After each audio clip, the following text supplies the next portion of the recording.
Out of my sight, wretch!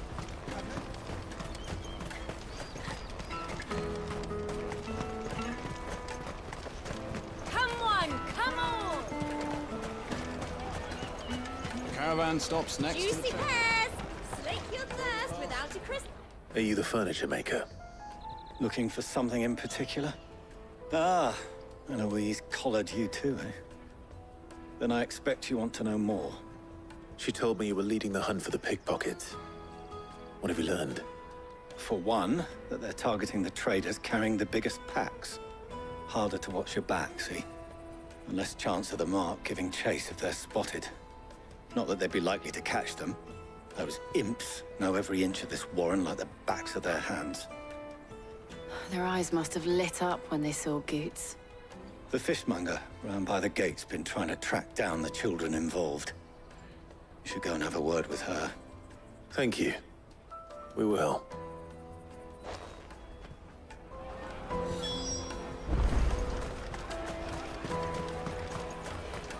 You won't find anything of this quality in Twinside. You should come with me to the Dominion. Life will be... Fish for sale! Fresh sorted and smoked! Can I interest you in... Ah, sorry. Message from Eloise, is it? She's asked me to help her. To help you find the pickpockets. Is that so? Suppose I better tell you what I know, then. For one, this isn't a family operation. All the traders say the children who stole their passes were dirty, dressed in rags. Street urchins, by the sound of it. We get a lot around here. Orphans from the wars. A few, perhaps. You saw the refugees gathered by the entranceway? They're all looking for a new start in the Dominion and beyond. Some of them take it as an opportunity to rid themselves of unwanted baggage. The shame of it. Whoever's behind this would have to have made themselves known to the children at some point. And so should we. You should start with the children around here, then. I doubt they're the ones involved, but they might have heard something. It's worth a try. All right then. Questioning children. How hard can that be? Come, taste my peaches! They're sweet as nectar! Excuse me. Do you mind if I ask you something? Can't stop you. I was just wondering if anyone has asked you to do anything out of the ordinary recently. Anything you grown-ups ever ask us to do is shut up and go away. So guess what I'm about to tell you to do? Sorry. I'll leave you alone.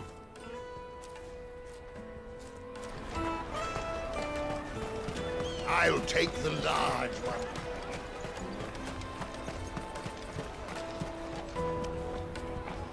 Do you have a moment? What do you want? What I want is to know who's asking children like you to pick pockets. I don't know. Nobody's asked me. What's picking pockets? Do you get paid for it? No, you get in trouble for it. So if they come calling, you know what to tell them. The caravan stops next to the train. Jug of snake spit for the road? Excuse me? What do you want? I don't have any money. It's all right. We're not going to hurt you. We just want to talk. What about?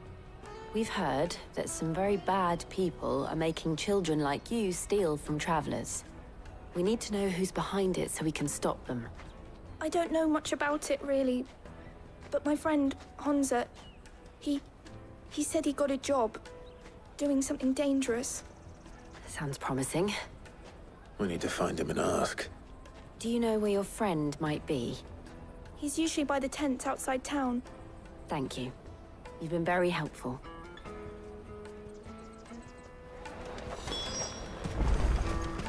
Come on, come on!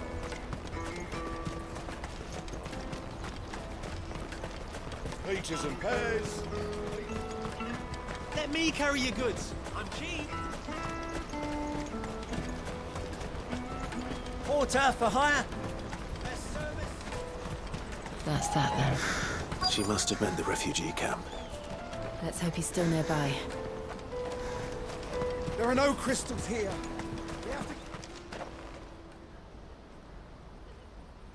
That big fat donkey was easy pickings. He wouldn't have noticed if we'd robbed his boots off him. Yeah. Wish we hadn't handed over the pass, though. Could use one of those things to get out of this dump. Chance would be a fine thing. The moment they found out, they'd string us up by our guts. Would they now? Perhaps you'd like to introduce us to these charming characters. Shit, we're in trouble now. What do we do? You two get caught if you want. I'm off. Hunter, where are you going? So that was Hunter, eh? Jill, you watch these two. I'm going after him. All right.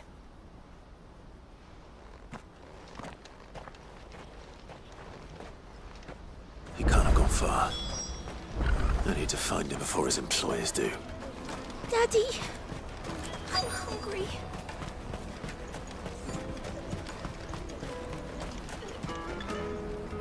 Did you see a boy run past?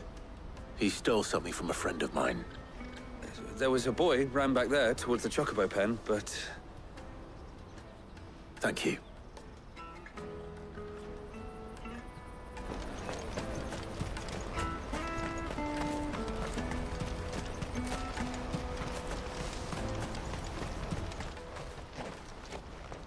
Oh, shit.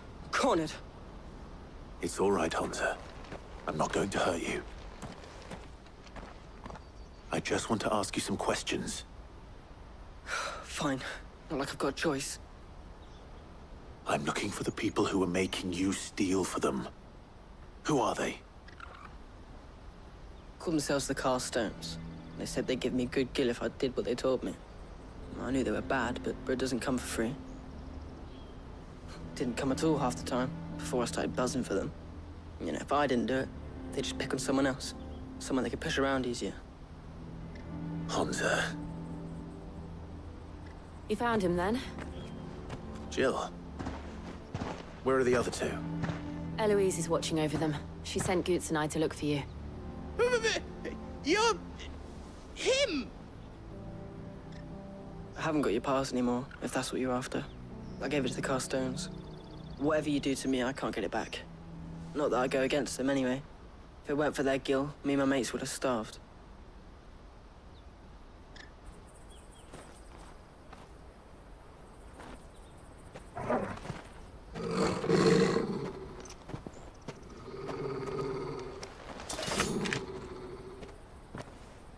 Cowards. You will not force another child to do your bidding. Wait, we're not... Don't hurt him.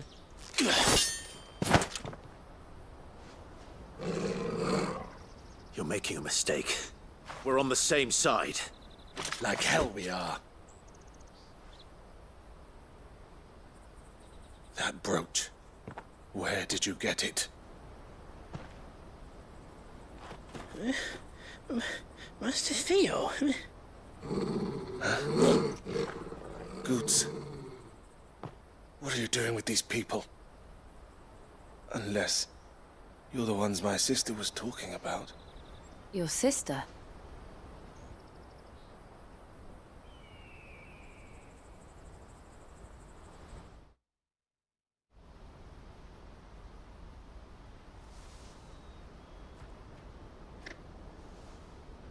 Eloise didn't tell us she had a brother. And why would she? I'm just her back and a blade. Theodore, at your service. Sorry about before. Theodore, what do you know of the cast stones? Vultures who have made Boklad their hunting ground. They prey on the desperate, stealing from those with gill and bullying those without it into joining their flock. I'd been looking into their activities in hope of sparing the refugees any further hardship. But it seems they've already stooped even lower than I'd feared. Hunter's a good lad. Don't blame him for what they've made him do. If he and his friends hadn't agreed to work for the stones, some other poor souls would have. On pain of death, most likely. Clive, was it? And my sisters asked you to help put an end to the pickpocketing. Then we all want the same thing.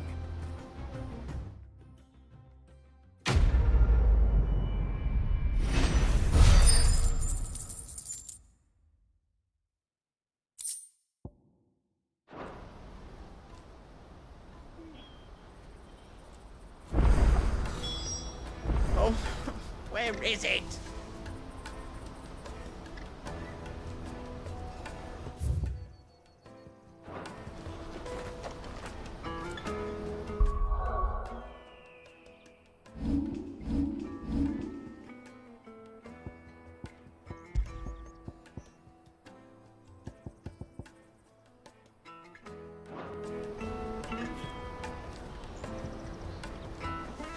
So, what's the plan?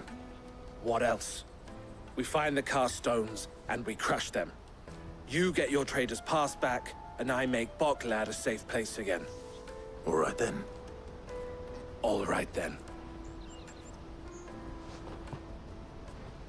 Honza, where are they camped? Don't worry. They'll never know you told us. Couldn't if I wanted to. They always come to town to collect the passes. Meet us outside the gate. I tried following them once, but they spotted me halfway down the trail. Said they'd string me up. We'll try it this time. Which way were they going? Back down the road towards Leighton's Cleft. To Leighton's Cleft, then.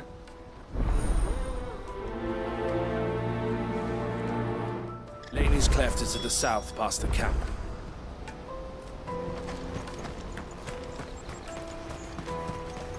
Better not have scared any of my birds.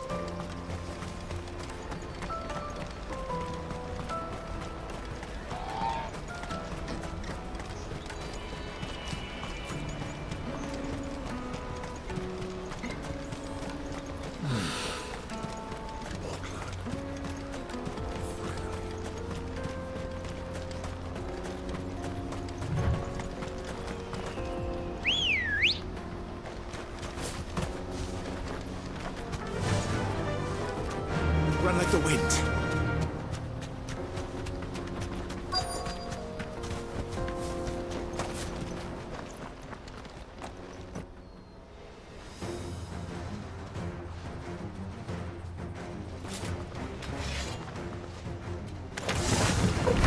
That's the one who's been sticking his nose in our business. You should have minded your own.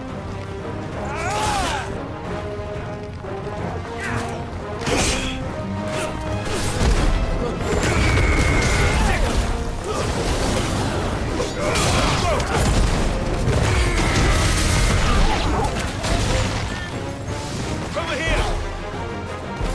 This one. I doubt these were the ringleaders.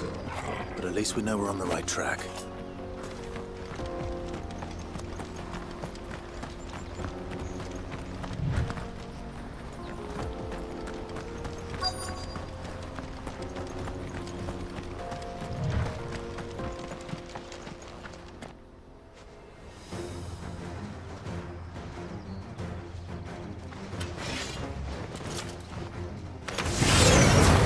We got company!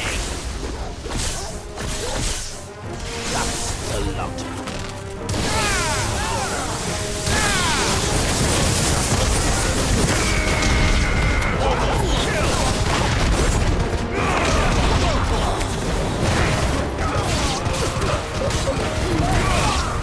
This one.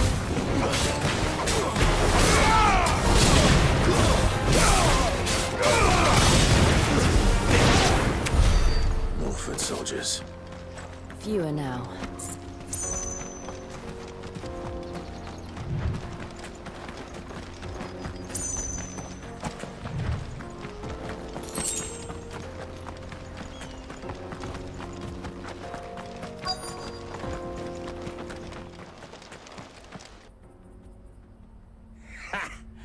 Not a bad haul today, eh? Aye.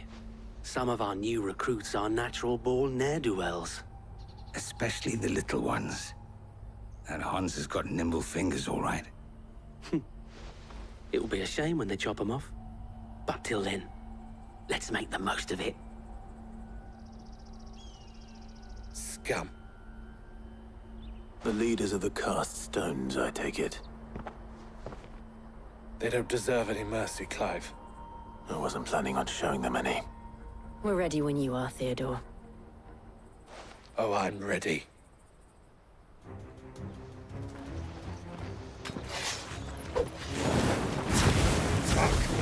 That guard from Botland! Kill him! Kill them all!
And they say crime doesn't pay.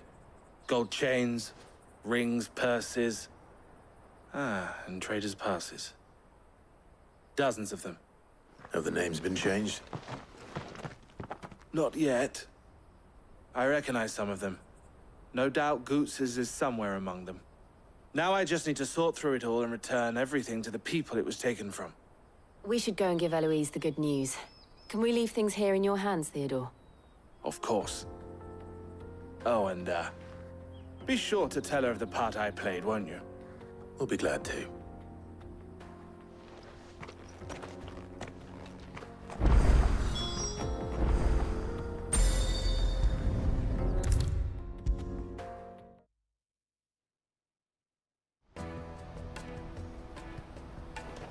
Ah, Clive. How goes the hunt? My brother isn't getting in your way, I trust? Quite the opposite.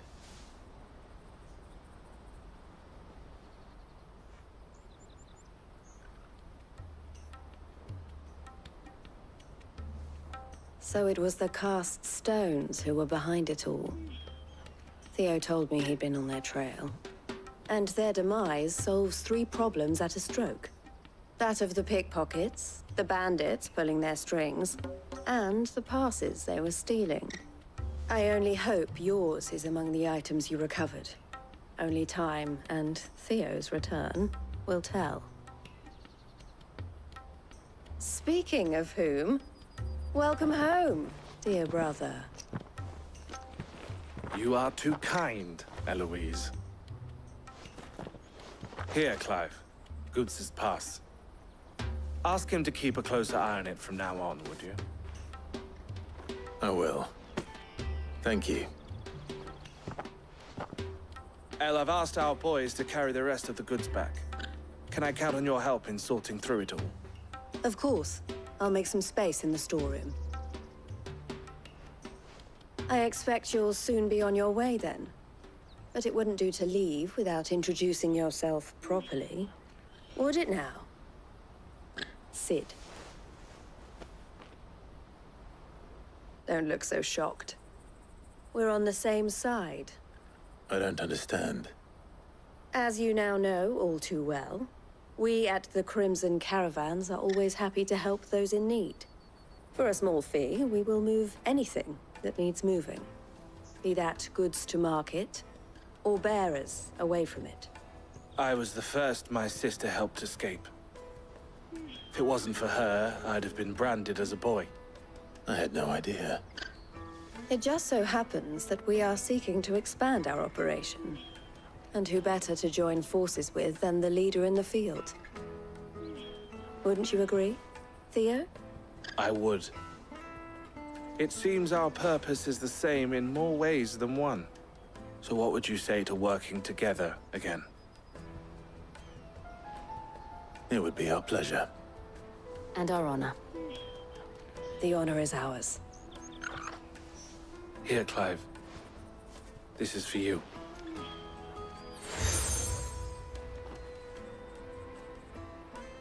What is it? El has friends in high places, while I have associates in, lower ones. That mark is proof that you're a friend to us both.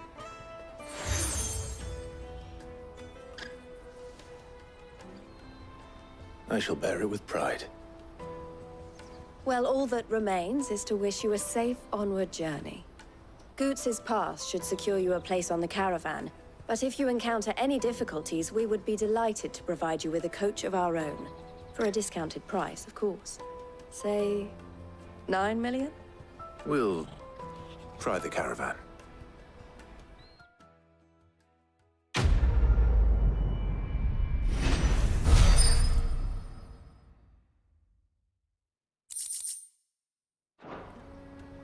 Right then. Let's get this back to Goots. And then it's on to the Dominion.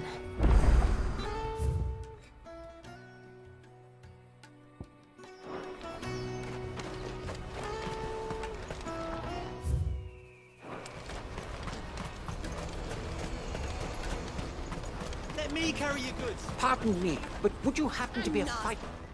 That well-notched steel and impressive physique. I have need of a sword for hire, and yours looks to be a weapon well worth the coin.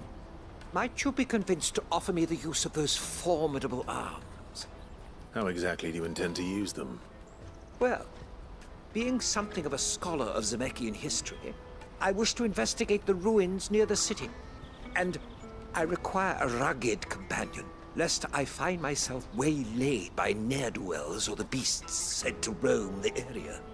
Should you accept, you will not only earn yourself material wealth, but partake of the true treasure that awaits us there. The rich and storied history of Zemeckis. Well, were you ever party to a finer proposition? My arms are yours. Wonderful! Then come. We must away. But where are we going? Along the old Zemeckis Road, and from there, onward to discovery. Quickly! There is not a moment to lose. Wait. Good luck with your ne'er-do-wells.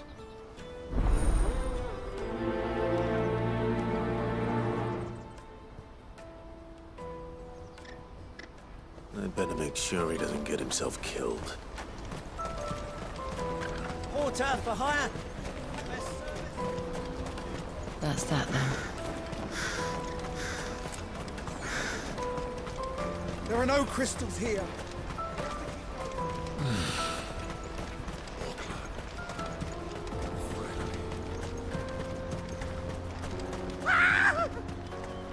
Why am I not surprised? You'll handle only your coin. It's good for you.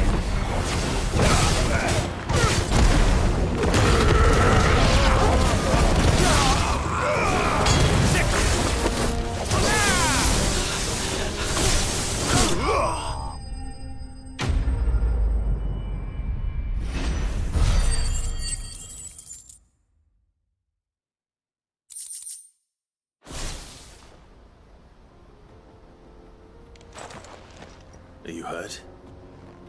Happily not, good sir. Thanks to your timely intervention. More importantly, we have arrived. Now, feast your eyes upon the marvel before us. Ruins, a relic of the fallen civilization. A sight so common that man is oft blinded to its wonder. Colossal vessels, dashed from the very heavens. Airships, we call them, with very little thought to what wonders such a word might describe. Oblige me if you would. Does anything strike you as peculiar about this particular specimen? Though we ourselves find fallen ruins to be nigh indestructible, Whatever gouged the final sin from the rock cleaved clean through the structure you see before you. A tantalizing mystery, no doubt, but merely one of countless enigmas in which Zemeckis history is steeped. Come, good sir. Our expedition continues, and we still have much to learn.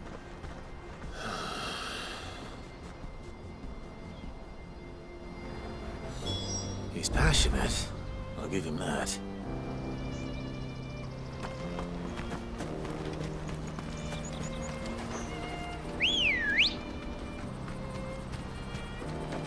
Let's go.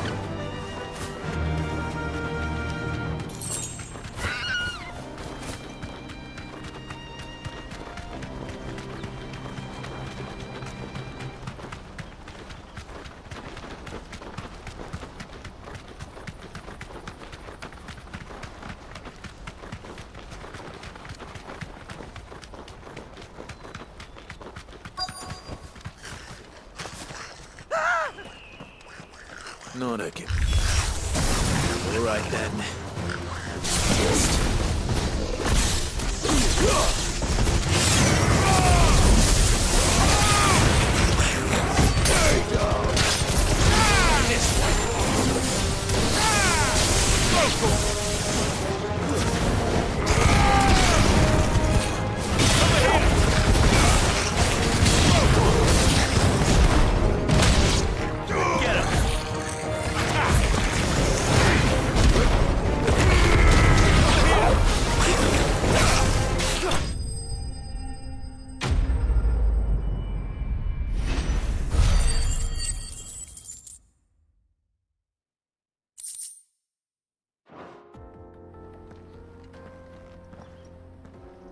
You're going to get yourself killed. Oh, that would not do. That would not do at all. Not when such majesty stretches out before us. Behold, the final sin in all its glory. As Moss tells us, a battle was fought here in ancient times. A battle of such ferocity that it tore a great crater in the very land upon which it was waged. In reaching for their holy sanctum, did man enrage the gods, and great was the vengeance that was rained down upon him. Alas, the full truth of the matter is lost to time, though I live in hope that I might see it discovered.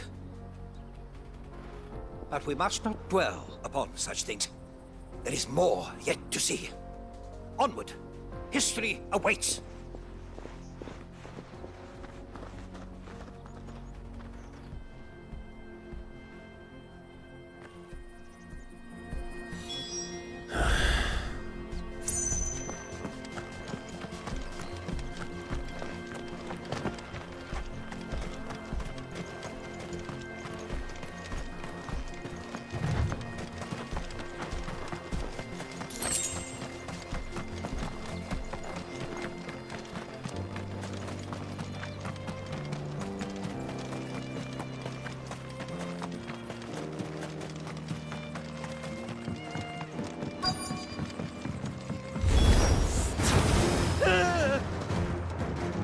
Oh no.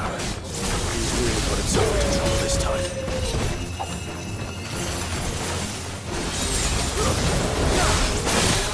Nice try.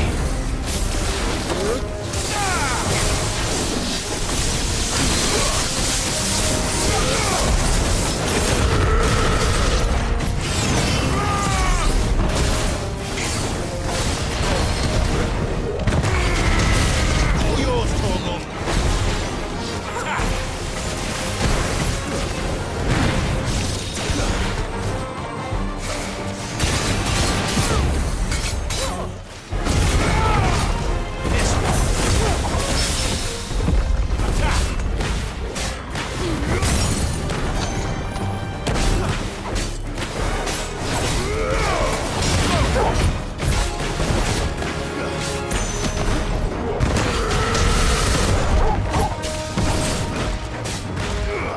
This one.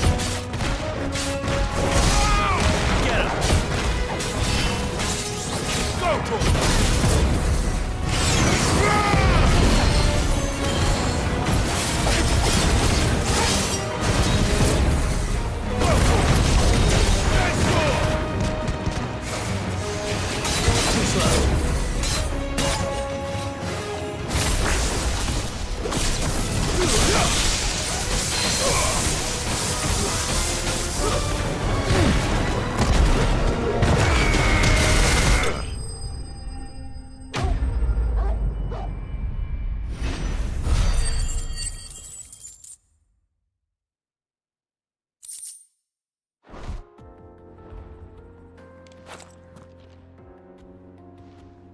Still in one piece? It would seem so. Once more, I am in your debt. And once more, you impress me with your prowess. These were no ordinary foes, but ones we in the field call echoes. Though Moss the Chronicler concurs with the legends in attributing the fall of Zemeckis to a wrath wrought upon mankind by the gods, he offers little in the way of explanation. Could the ruins we see before us here, in all their elaborate beauty, perhaps suggest an answer? Could the construction of such miraculous edifices have been considered an encroachment upon the province of the divine? Alas, all is mere speculation. But one day, perhaps, I will learn the truth. Not if you keep running headfirst into trouble. You are right, of course. And not only have you plucked me repeatedly from the jaws of death, you have proven yourself a willing audience to my ramblings. Glad to help, but didn't you say you came here to investigate something? I fear I may have rather overstated the case on that front. In truth, a captive ear was all I really desired. You see, even my fellow scholars have grown somewhat weary of my musings of late. And so I came upon the idea of purchasing a companion. A captive audience, if you will. That's what this was all about. I am afraid so. And now, my good man, it is high time we returned whence we came. Fine. Just don't go running off this time.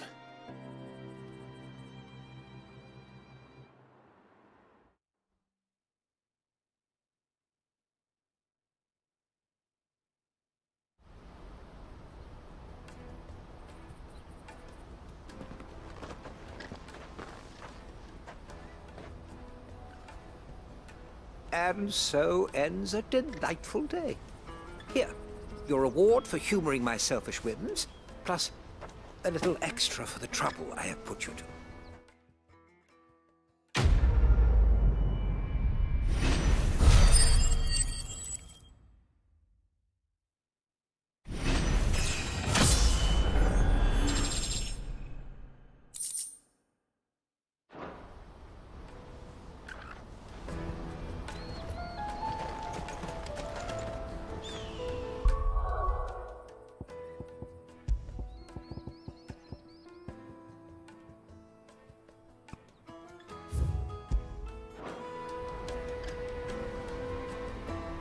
Let me carry your goods. I'm cheap.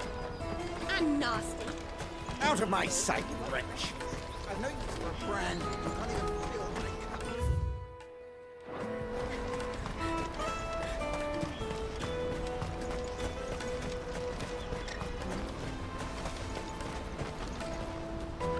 I see you've been of some assistance to Eloise. Perhaps you can extend me the same kindness? Perhaps. What would I be doing? Finding someone. You see, I've been having trouble with thieves, and despite the many pains I've taken, I can't stop them from rummaging through my packs. I was griping about my lot to a friend of mine a few days back, and he offered to track the culprits down. Now, Joseph's a sellsword, and a good one at that. But he's been gone days, and I'm beginning to fear the worst. Any idea where his search for the thieves might have taken him? The old Zemeckis Road, perhaps? He doubted they would be fool enough to linger here in Boklad. Joseph's lived a hard life. Made him grey long before his time. I just pray he hasn't been killed over a few sacks of grain. I can't imagine there are too many grey-haired sellswords around. Hopefully someone will have seen him.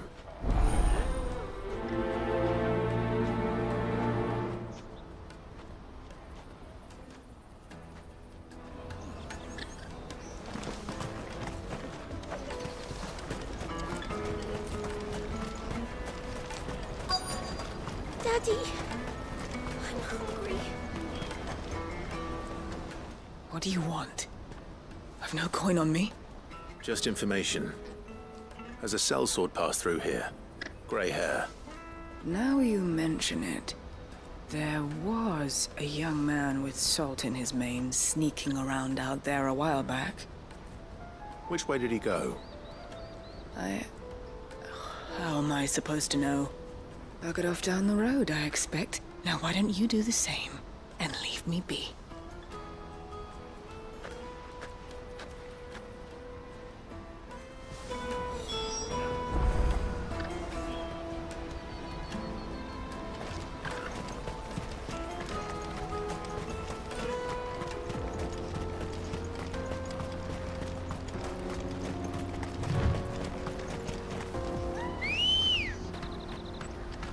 Come on.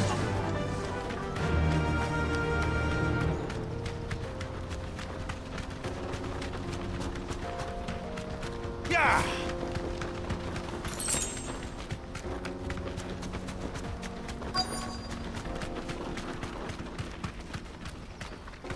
Straight home now.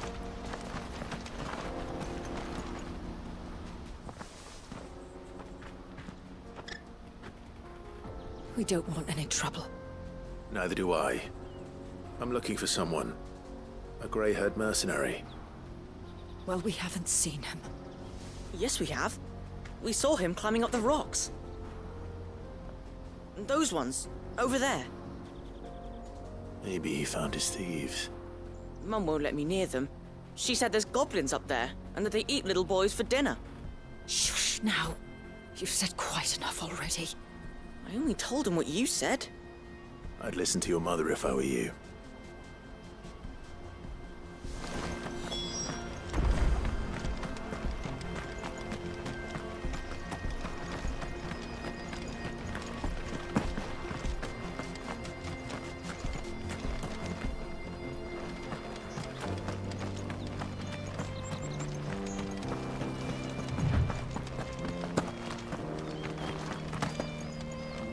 Did Joseph's thieves really lug their stolen wares all the way out here?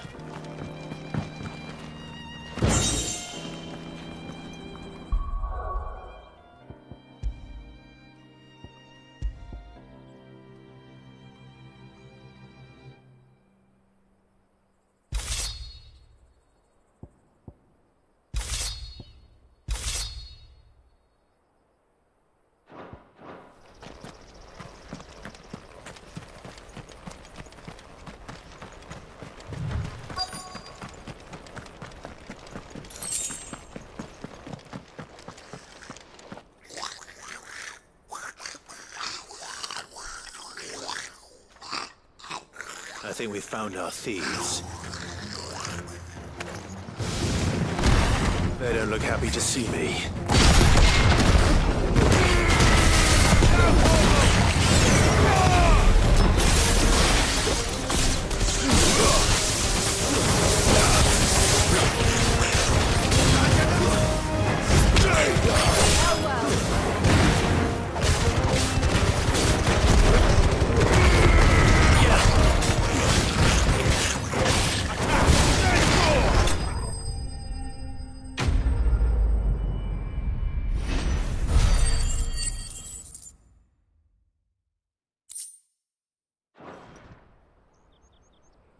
Let's get this over with.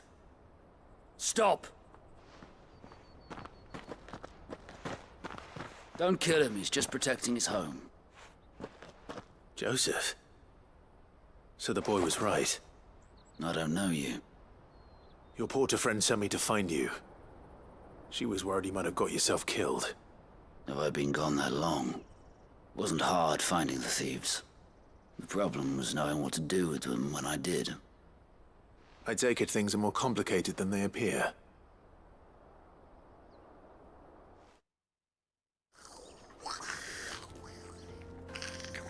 I'd all but ruled out bandits before I even left the market. You know why that is? Because our thieves had no interest in gold or gems, or anything they couldn't eat for that matter. Add to that the rumors of goblins in the area, and the mystery practically solved itself. I soon found their cozy little homestead and all the missing food. I launched myself at them, full of righteous fury, but their leader was the only one who moved to meet me. The others, they huddled around that food, ready to die protecting it. They stole because it was that or starvation. I've been there myself, back when times were hard. So you spared them, and earned their trust into the bargain by the look of it. These goblins aren't native to the area. They don't know how to survive such barren lands, so I've been teaching them. And once they've learned to hunt and forage, they won't be fool enough to risk their necks in Bocklad. I'm impressed. I didn't know goblins could be reasoned with. Do me a favor. Let the porter know I'm safe. I'll head back to the market once my work here is done. Oh, and don't mention the goblins. I don't want people coming here brandishing pitchforks. Not now this lot have sworn off thieving. Your secret's safe with me. I appreciate it. Thank you.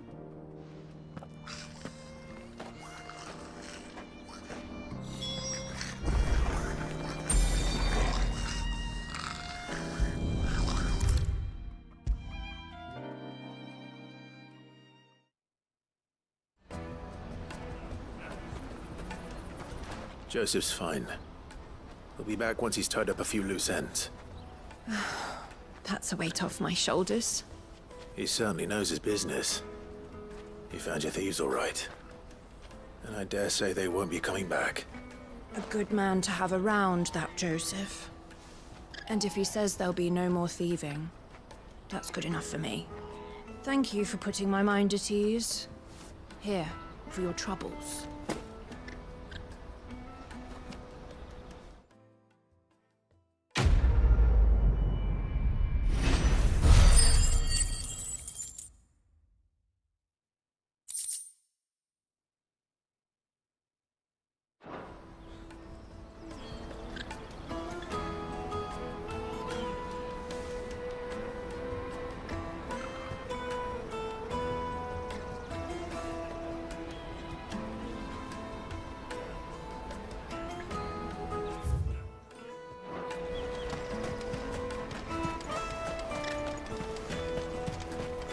Hurry, man. I must leave for the... Bloody crews and caravans, scooping up all the best customers. Leave some for the rest of us. If I knew arrivals... Now I just need to see about getting the word out to everyone. We'd be...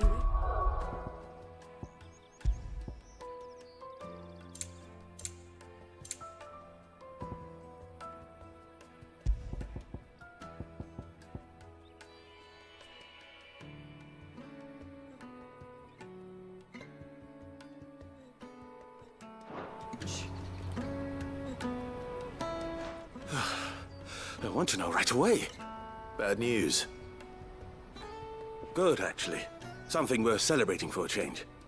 Only trouble is, the serving girl's still new to the job, so I can't leave her while I go and invite those I'd like to celebrate with. What exactly are you celebrating, if you don't mind me asking? I've come by a particularly fine bottle of red. A Gotan 66, no less. Gotan Rouge is the only good thing to have ever come out of the Empire. And most wouldn't part with a 66 if you held a knife to their throats. So I've heard. Oh, so you know of it then? Clearly you're a gentleman of taste. A gentleman who might sympathize with my predicament, perhaps? Would you pass the good news to a few friends of mine? I'll give you a little something for your time, of course. Sounds simple enough. So you'll do it? Marvelous. Thank you. You won't need to go far. All three of them should be right here in the market. There's Aldrich, the porter, Milan, the butcher, and Bolek, a guard over at the north gate. Three of the finest fellows in Bocklad, if you ask me. Tell them to come to the tavern when they finish for the day. Stop by again when you let them know, and I'll give you your little something. I'll be right back.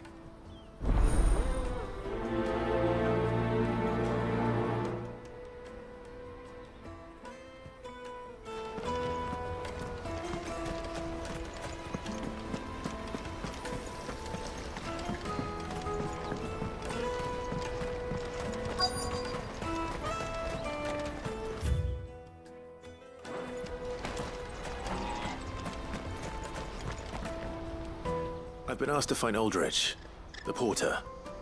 I don't suppose that's you, is it? That's me right enough. You need something delivered? The innkeeper sent me. He said there's a cup of Gotan 66 with your name on it when you're done for the day. A 66? Bugger me. If he's just got hold of it now, it must have been in the crates he had me carry down from Sambrek. From the Empire to Boklad. You must be a braver man than most. That's a treacherous route at the best of times. Such is the porter's lot. There's not a patch of storm these feet haven't traipsed across. It's Oriflamme one day, then off to Canva the next. The farther you're willing to go, the fatter the purse. Which is why there's no shortage of competition for some of the longer routes. I'd say I've done enough for today to earn myself a cup of something tasty. Thanks for letting me know.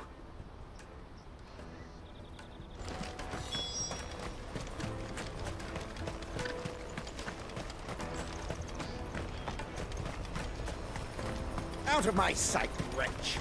I've no...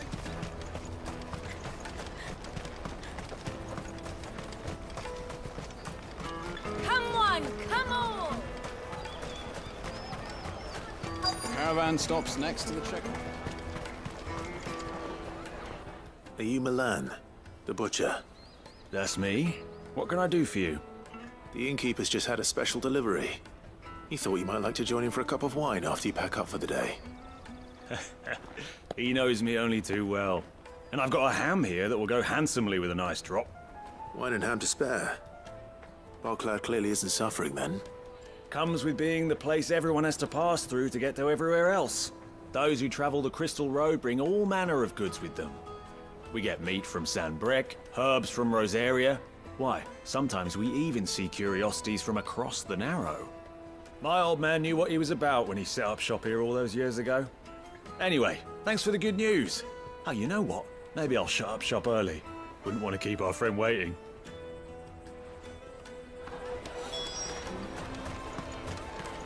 You won't find anything of this quality in Twinside.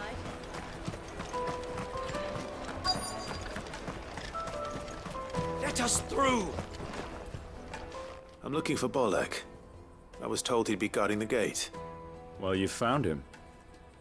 You're not here to enlist, I take it? The innkeeper sent me. He's just taken delivery of a rare vintage, a Gotan 66. He thought you might like a cup. I've never said no to a goat hand. I'm not about to start now. Thanks for letting me know. You must be a busy man. The market would be flooded with refugees if we weren't here to stem the flow. Oh, my heart goes out to them, all right, but we've got our orders. No papers, no passage. Plenty try to slip past us nonetheless. And every now and then, one of them's foolish enough to try and force their way through. And when they do, well, things can get nasty. You know what? That wine's sounding better by the moment. Well done. I wonder if the innkeeper might spare a cup of that wine.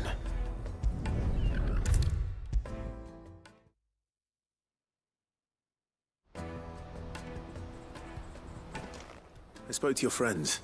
They'll be along soon. That's fantastic news. Thank you kindly. It's been a while since we all sat down together. And the way I see it, that wine is as much theirs as it is my own. How so?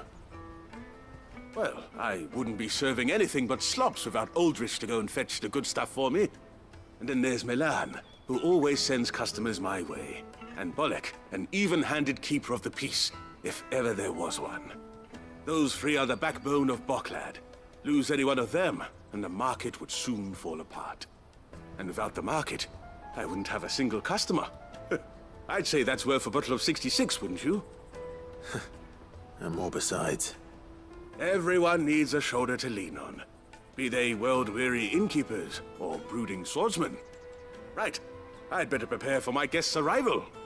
I hear you had me carrying a bottle of Gotan 66.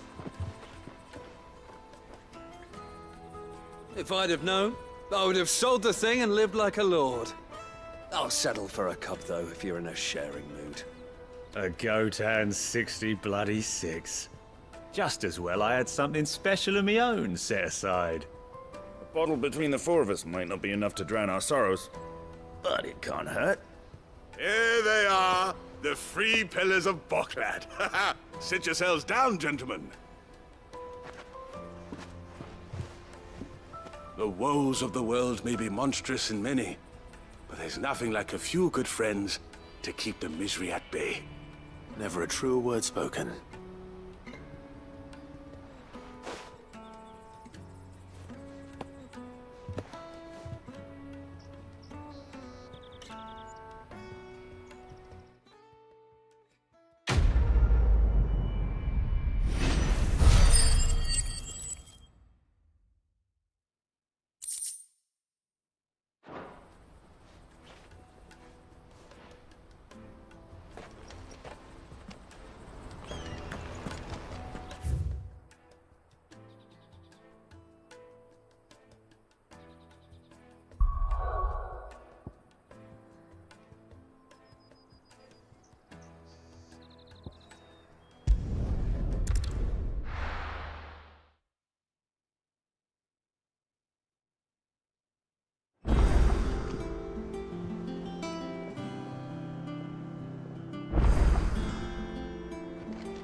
Is that the thing Tomes held?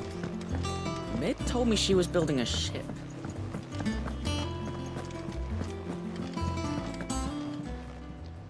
How may I help you today, Clive?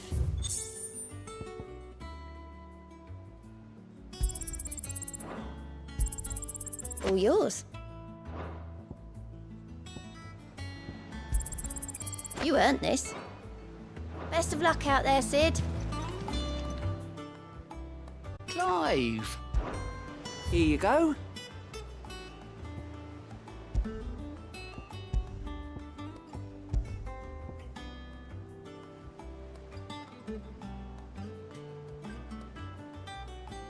Always something in there.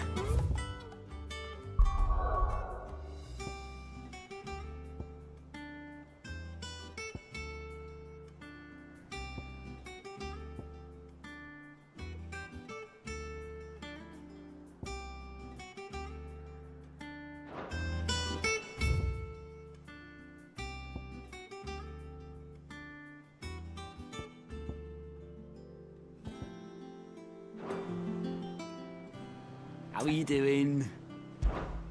Here you go.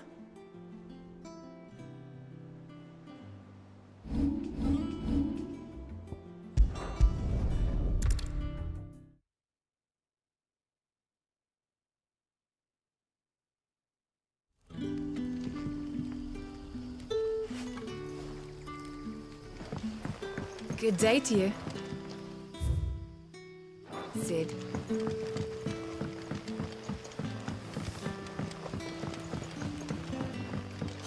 The crystals we get from the... They are all but worthless. It's not just the crystals. Bearers are having trouble with their magics. What can I interest you in today?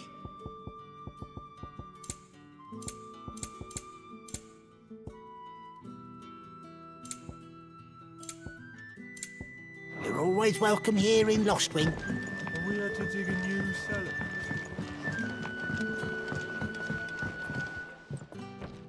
Ah, Clive.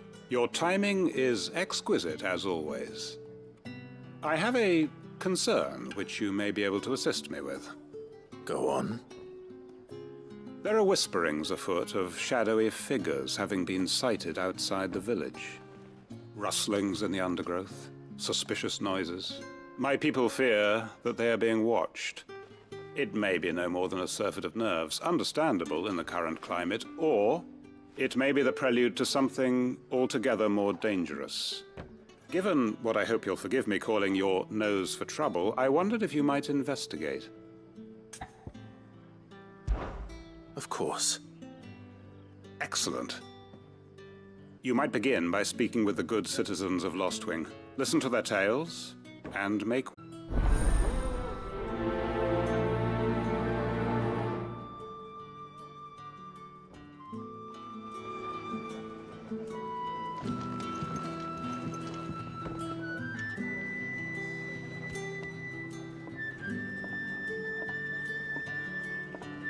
Hello, Sid.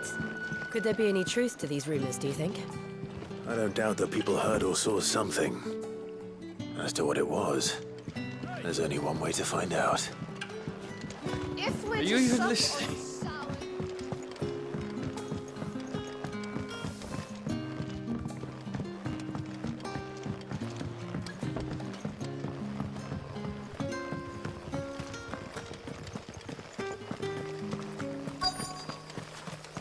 Word is, the Black Shields took a hiding in the hands of some men. Excuse me. Quentin mentioned strange figures having been sighted near the village. Have you seen anything? Nah, not me, Gov. I heard the rumours, though. I'm here most days, right next to the gate, and I ain't seen nothing out of the ordinary. Don't worry. Any shady characters try and slip into town this way, and I'll soon come running. And shouting, most likely. All right. Thank you.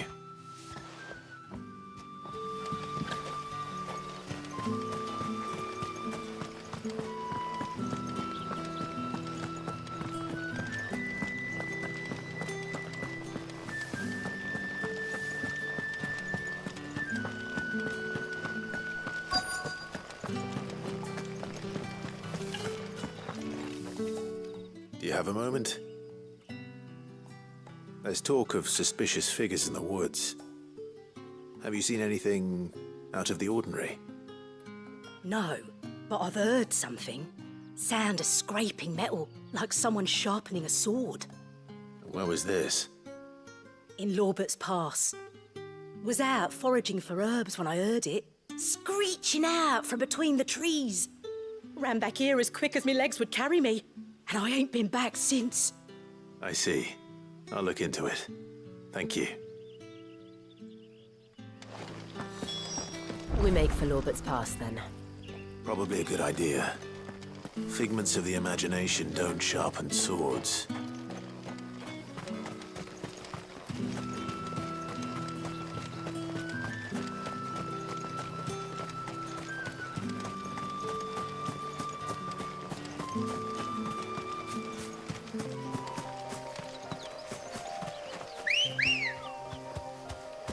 Let's go.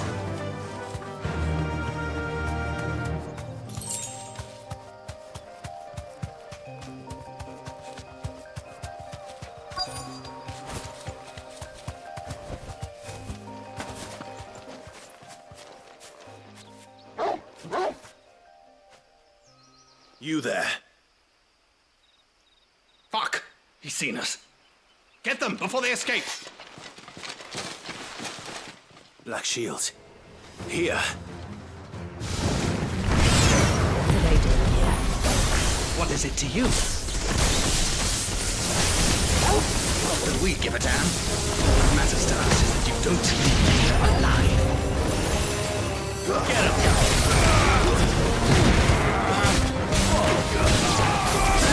Over here!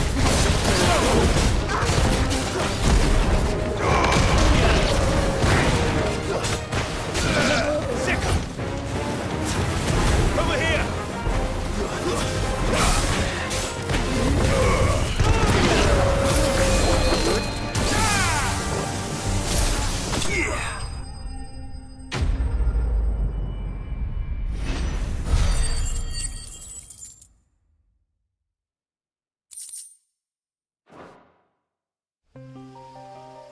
Why would the Black Shields be here? Unless they're planning to move on Lostwing. We need to warn Quentin.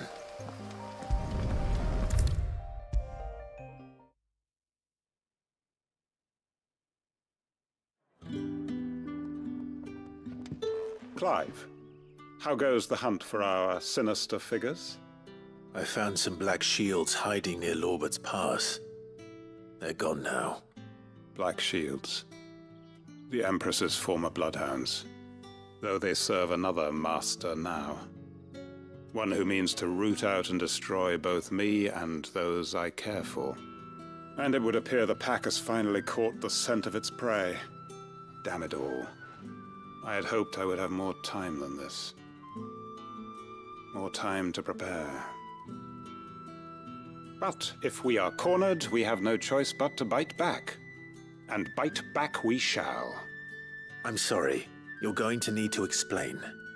Who did the Black Shield serve now? And why would that person want you dead? Because I want him dead. Who? The former Lord Chief Justice of Sanbreque. All that I have built here is for him. I don't understand. Why him? Why Lostwing? I suppose it is better that you know the truth. I was a member of the judiciary once. So sickened was I by the injustice of this world, I swore to fight it. And fight it I did, in my own small way. I saw more than a few corrupt officials condemned to the very cells into which they had thrown blameless innocents. Men to whom the law was but a scourge to turn against the powerless. And throughout, it was the Lord Chief Justice who backed me, who was my one true ally in the quest to see justice done. So what changed?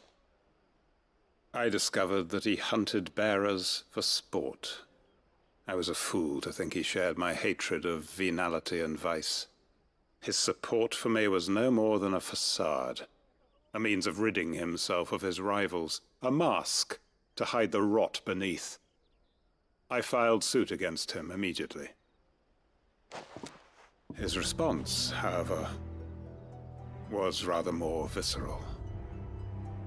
He had my entire family slaughtered, and he faced no punishment whatsoever. I lost everything. My loved ones, my livelihood, my position, the faith I had once held that any modicum of justice might be achieved through the courts. So I set about enacting my own. I tracked down every soul who served him, and slit their throats myself. But the man himself proved an altogether more difficult target. With money and power come protection. And so I saw that I would need an army of my own. I came here to Lostwing and began recruiting like-minded individuals. And everyone here knows this is why you do what you do. Of course. They too have lost loved ones to the bearer hunts. Seen faultless friends sent to the gallows to spare the guilty. All under the watchful eye of the Lord Chief Justice. Our wounds are the same. And our cause is the same. We are comrades. And our revenge is already in motion. We know where he hides, how numerous and well-trained his guard. What we did not know until now, however, was that his plans may already be in motion too. Quentin. Our time is short. He may move against us at any moment, unless we move against him first. My friends and comrades, it begins. Make ready for war.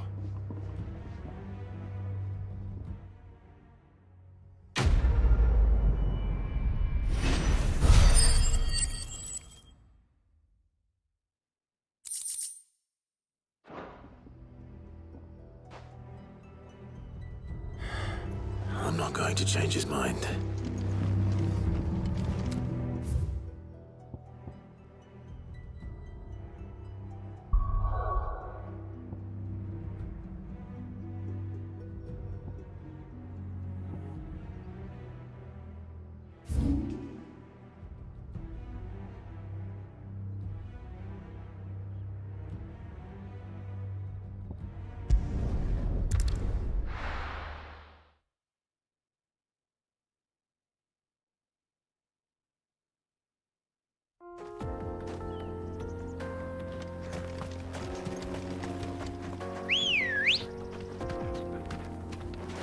Good girl. Run like the wind.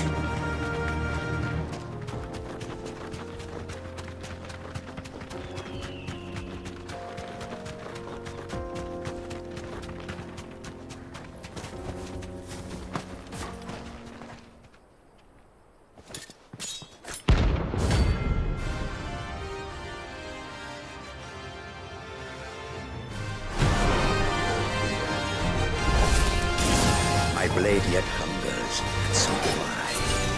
Come, let us feast on your flesh. Your feasting days are over.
Those who kill for sport deserve no better.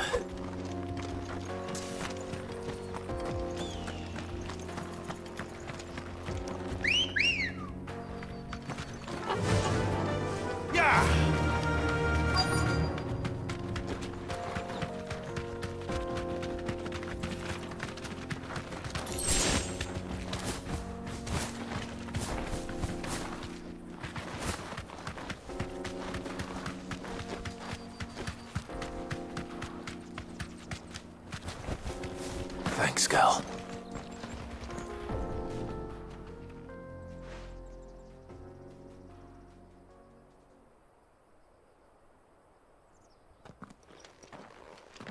Excuse me. What do you want? The baker sent me to find you. I am a sorry, selfish sod, aren't I? Certainly not a baker. Master must have ruled the day he took me in. Time was the sight of the fang used to calm my nerves. But now look at her. I take it you missed the Mother Crystal. I hated her, but she was all I knew. Worked her mines for years. And when she shattered, part of me shattered with her. I had to trade my pickaxe for a rolling pin, but I'm no good at baking. Every loaf I touch collapses. My bread's as hollow as I am. She was the only thing that could fill the hole inside me. Oh, I loved her, damn it. But now she's gone. She's never coming back. What am I supposed to do? I ask her. How does a shell of a man learn to live again?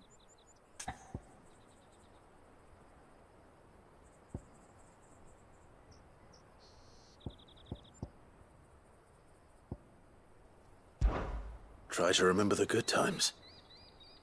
Do that, and the Mother Crystal will be with you no matter where you are. Even in the bakery. What a fool I've been. Thank you, my friend, thank you. You've opened my eyes. I have to get back there right away. Farewell! Wait.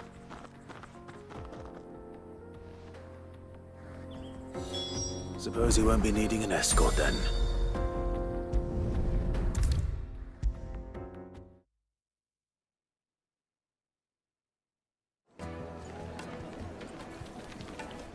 Ah, there you are. The man who lit a fire under my wayward apprentice. Though I worry you might have stoked the flames a little too high. He damn near ran me down trying to get to my oven. Master, it's ready. Behold the Drake's Balm. A truly unique creation. I dare say it is. Just look at it.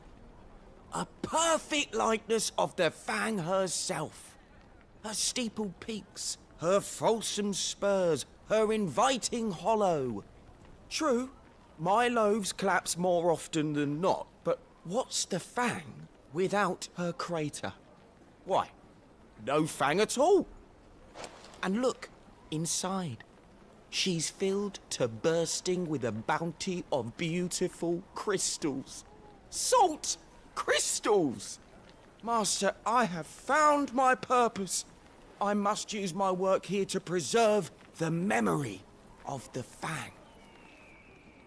Well, if it tastes half as unique as it looks, I'd certainly say you're onto something. Not only is my apprentice back, but he's finally pulling his weight. With any luck, I might even have a new delicacy on my hands. I don't know how you did it, but you have my thanks.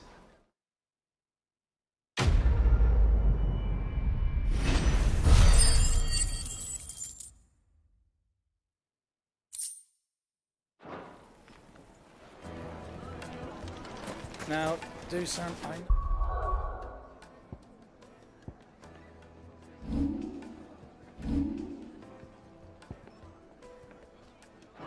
You're keen, but...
Is that the thing Tomes helped? They told me she was building a ship.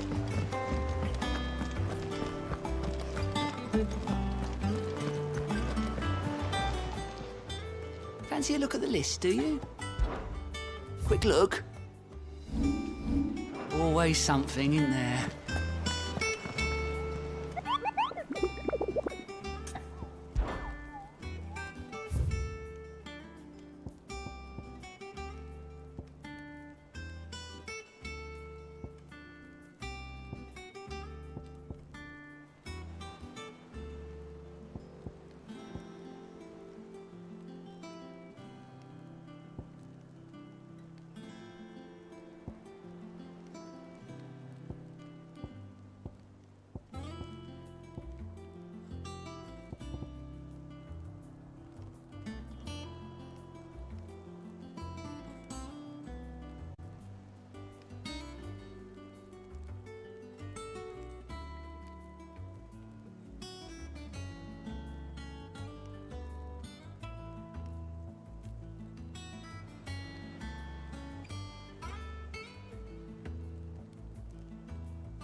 Well, that's it. Here, Sid. Reckon you might be just the man to help me out of a bit of bother, if you've a mind to. Let's hear it. Well, it's about this alembic the chief's got me making. Lovely bit of kit it is. Bung in a solution you want splitting, and it will separate it out, just like that. Problem is, it won't always get rid of all the impurities. And with some of the stuff we need it for, that ain't good enough. Which is why I've been looking for something to filter the liquid we'll be cooking off. And that's where I was hoping you could help me out. I imagine Ty could get some use out of this alembic too. Distilling medicines and the like. All right. Why not? Proper job! So what exactly do you need for this filter? Nothing but bomb ash'll do, says the chief. Gave me a sample she'd obtained from the university stores. Couldn't believe my eyes. You pour the blackest blight water through it, and it comes out clear as a mountain stream. So, I did a bit of reading about where I might be able to get hold of some. And do you know what I found out? It's only the blimmin' bones of a bomb king. They leave them behind when they die, see? I take it that's where I come in. If you wouldn't mind. I saw a billet on the hunt board for one just the other day. Would have gone myself, but, well, fighting dirty great balls of flame isn't exactly my forte. You, on the other hand... All right. I'll see what I can do. Thank you kindly. And a good hunting, eh?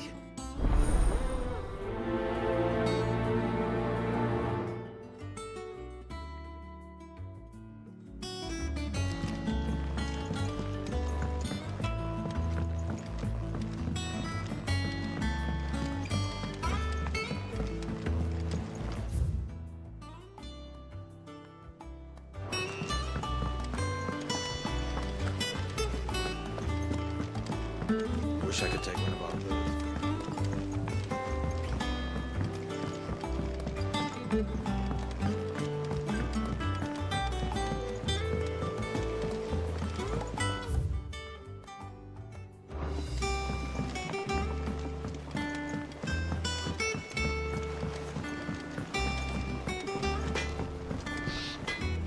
What'd you need? What'd you want?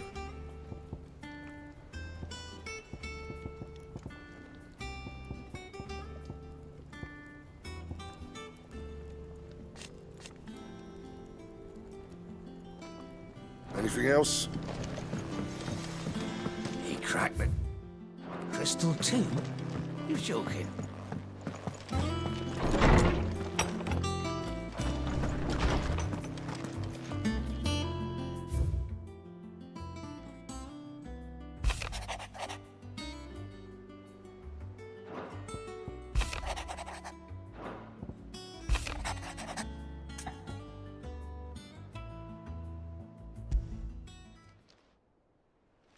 Hopefully it's nothing.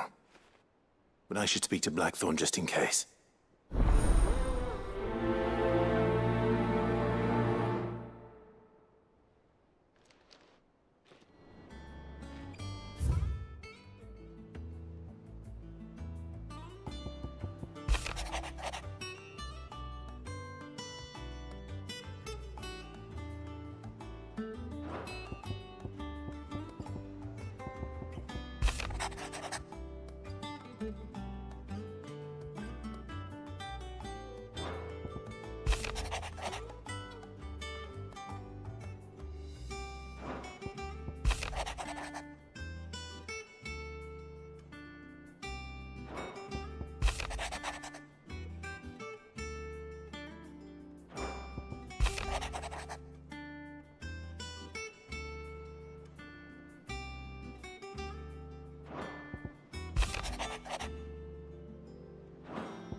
What could be wrong with Torgor?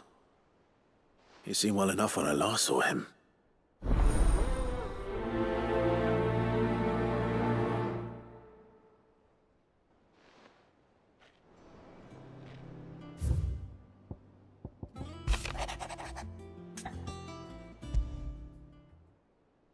Trouble with the ledgers.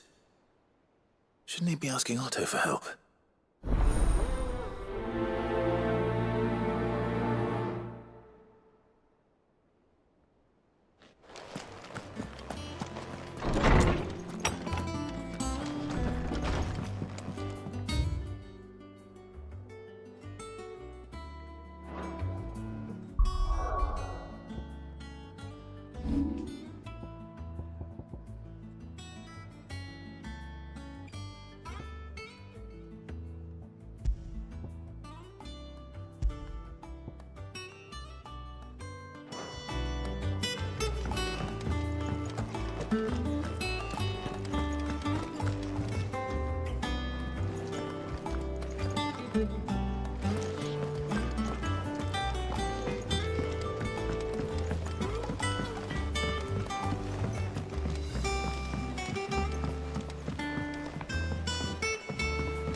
I don't know where Sid gets the energy.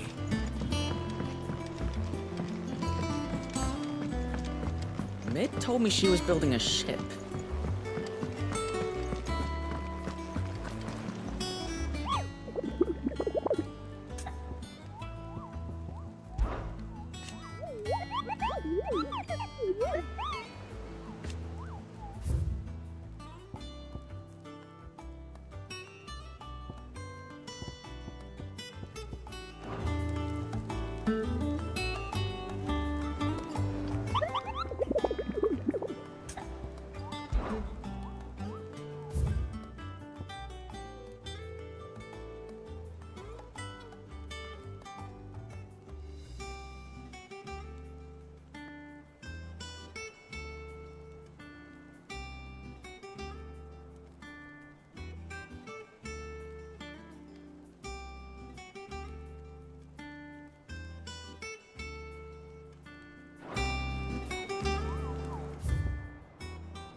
Come on.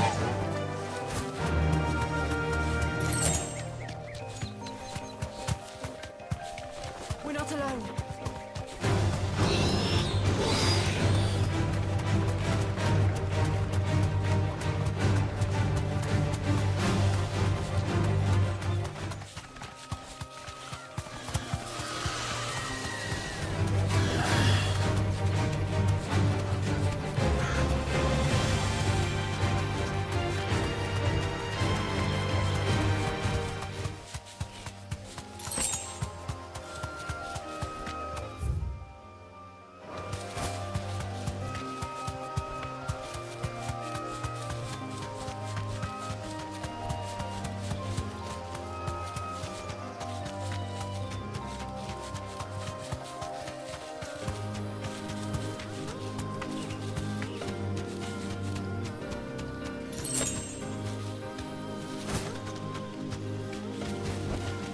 That'll do, girl.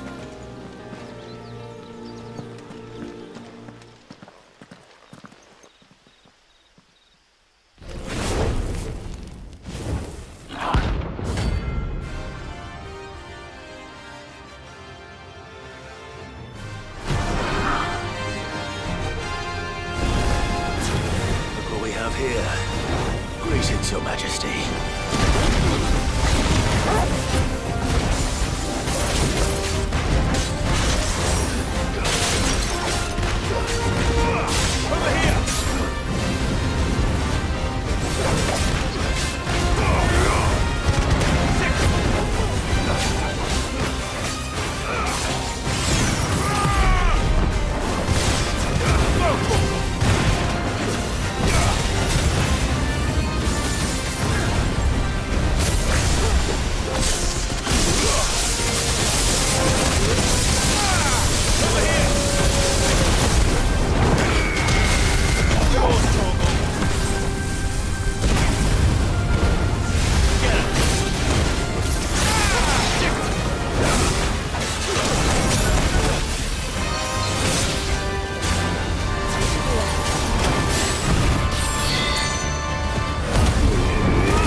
Your reign is over.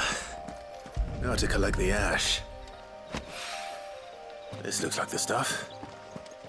Let's see if there's any more.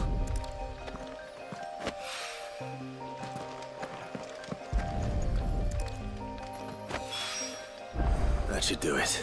If Hawaii needs more than this, he can fetch it himself.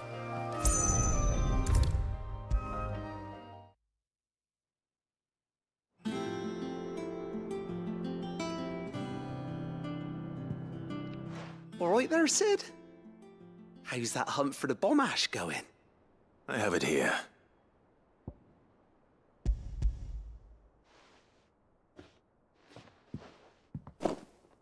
That's the stuff. And plenty of it, too. Enough to keep the alembic bubbling away for a good old while. You're a gent, Sid. Let none say otherwise. Right then, let's get this contraption up and running.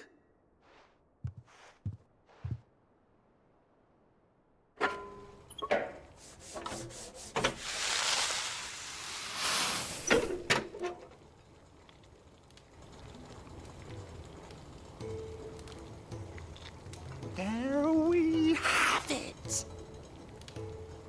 The Telemon Alembic. And it works just like the chief said it would. Very impressive. Says the man who cut down a burning boulder. Speaking of which, I still haven't returned the favor. There's no need. The good it will do for the hideaway is reward enough. Don't be silly. Why don't you let me take a look at that bag of yours? The one you keep your potions in. Reckon I could work some magic on that. What kind of magic? Well, we happen to have isolated a substance in our test run of the Alembic that I reckon will make even the toughest leather supple as anything. Thought we might use it to breathe new life into old boots and the like. Save the hideaway a few gil. But I reckon if we slap a bit on your bag, it'll loosen it up enough for you to squeeze in a bottle or two more. Well, it can't hurt to try, I suppose. That's the spirit. Leave it with me. I'll only be a mo.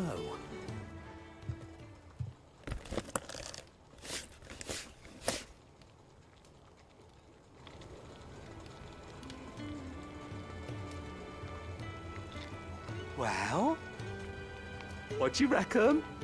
It certainly feels more flexible. Right? Told you. Thank you. I think. No. Thank you for supporting Mid and the rest of us in our endeavors. Without you, we'd never have been able to discover wonders like that stuff I rubbed on your bag. And I'm telling you, there's plenty more where that came from.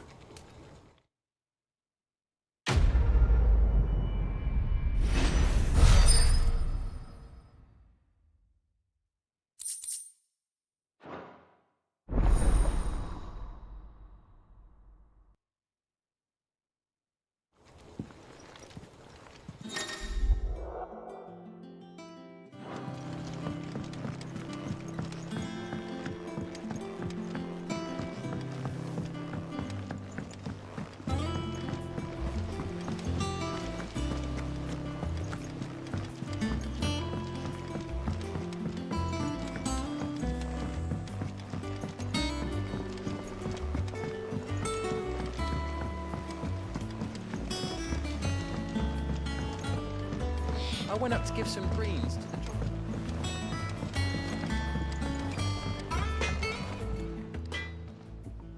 Blackthorn, do you have a moment? Not really, no. This won't take long. I just wanted to ask how you're getting on.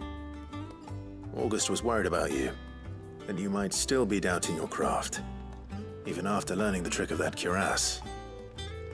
Is there something else weighing on your mind? Perhaps sharing your thoughts might help. That bastard's like a dog with a bone. Still, he's got a keen eye, I'll give him that. He's just, well, Karen showed me something. Something I've never seen before. And that was? A sword. An odd-looking thing with a single-edged blade. The metal itself wasn't anything to write home about, but fuck me. The edge on it. You could slice a man clean in two with a weapon like that, and he'd be halfway home before he even realized he'd been cut. So that's what's troubling you? Nah. Not troubling me exactly. More distracting. Can't stop thinking, how do you get an edge that sharp? It's driving me mad. And if you knew how to do it, we could arm the curse breakers with even better blades. That's about the size of it, yeah. I'll see what I can find out. Sharper swords are always welcome. And we can't have our master blacksmith being distracted. You're a soft touch, you know that. But I can't say I'm not grateful for it. Good luck, eh? Thank you. Let's see what Karen knows about this sword.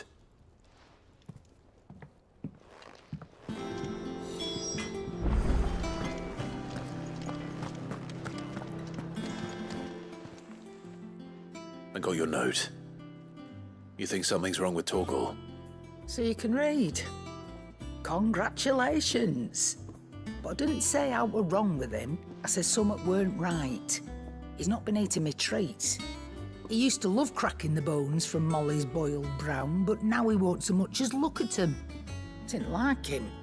Which is why I'm of a mind that his mind's on something else. You've not been working him too hard, have you? No harder than usual. Is that it, boy? Do you need a rest? What was it you said he was? A frost wolf? That's what the lawsman seems to think. Then maybe this all has something to do with whatever it is that's woken inside him. I suppose things have been different since Rosalith. Perhaps Hippocrates knows something. Instead of everything, you mean? Perhaps.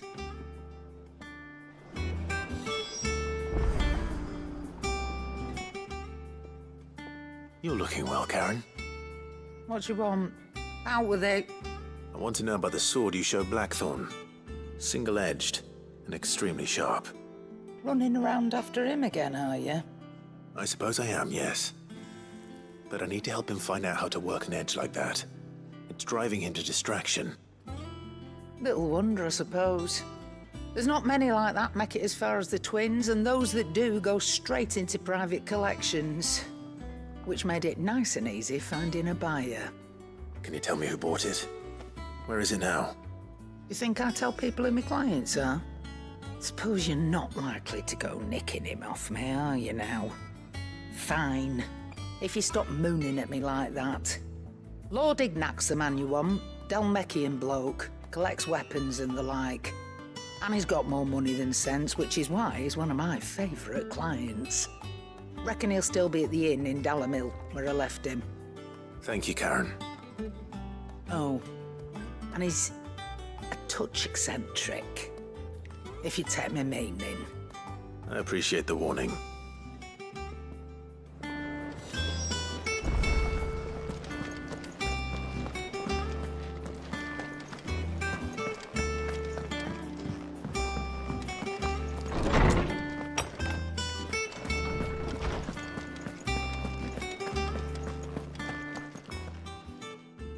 Lawsman, I need to ask you about Torgal. Something's not right with him. He isn't ill, is he? I don't think so. But according to Lady Karen, he seems to have lost his appetite, which is certainly a new development. She says he's hardly been touching his bones of late, and she believes it may have something to do with what happened at Rosalith Castle. I rather think she might be right, though not about his appetite. All canids are instinctively inclined to crack open bones for the rich marrow that resides within, and I see no reason why a frostwolf should be any different. Accordingly, I suspect it is not a lack of appetite that afflicts Torgal, but a surfeit of it. If we assume that his newfound magics require additional nourishment to sustain, it may well be that the bones Lady Karen is accustomed to providing are no longer sufficient. Frostwolves, after all, habitually prey upon far larger animals, whose bones may yield altogether different nutrients. As to where one might find a suitable substitute, some antelopes that graze the meadows of eastern Rosaria have been known to grow to a size more than double that of their lesser cousins. I don't recall ever seeing any that large. And little wonder. The oldest and largest such creatures rarely leave the safety of the highlands for fear of predators. The last elder antelope sighting I recall hearing about took place near Cressida, and that was long before the village was abandoned. Even so, it seems like a good place to start. Good hunting, Clive.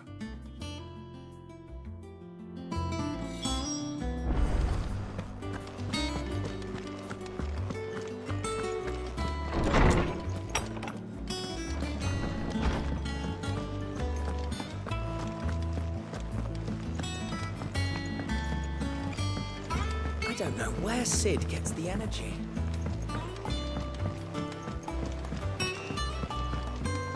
Mid told me she was building a ship.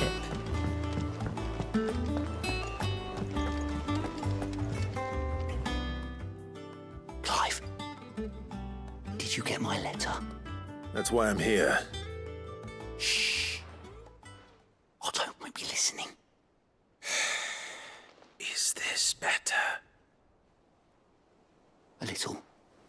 Listen, I've some bad news.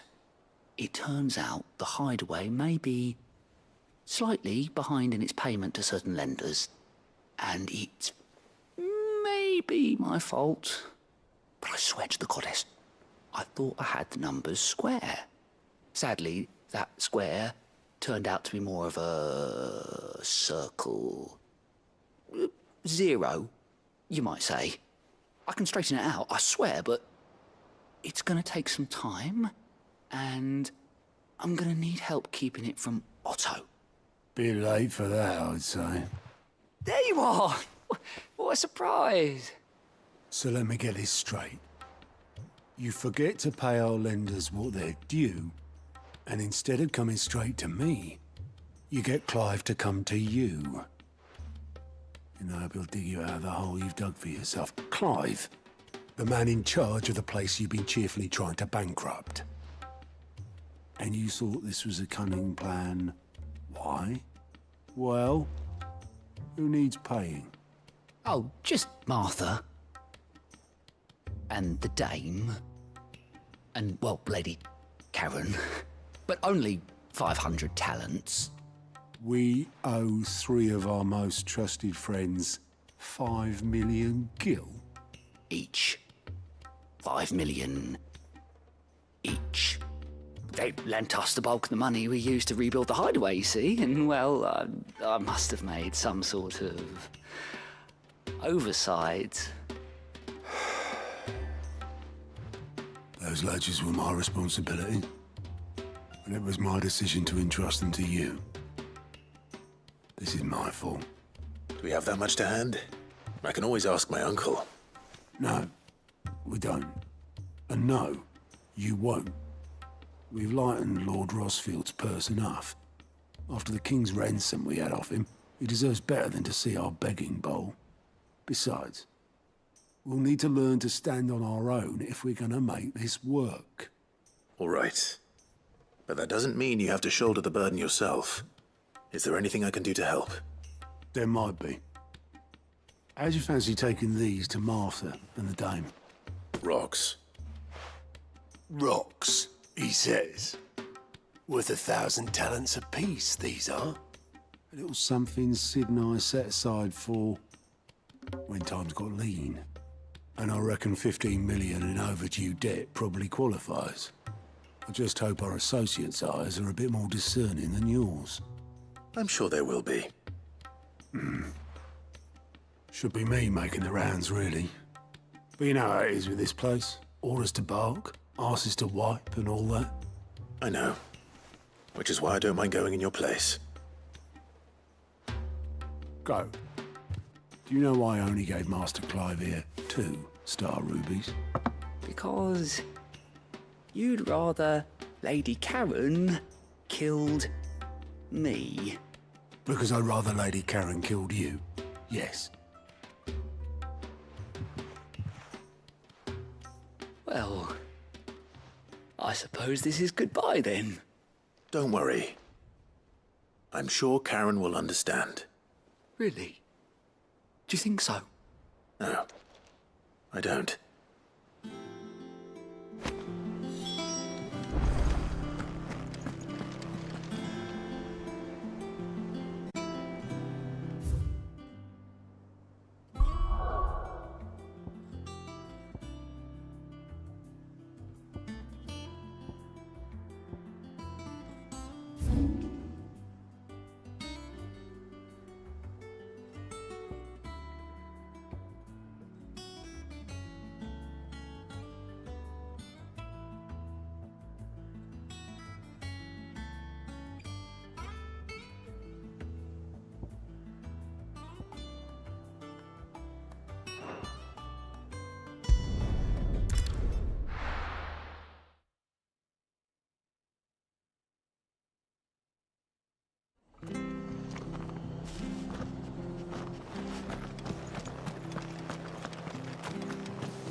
Clive, we weren't expecting you. I wasn't expecting to be here, but it seems we still owe you a considerable amount of coin for your help with our rebuilding efforts. And though I doubt it's what you were expecting, we were hoping you'd take this as payment.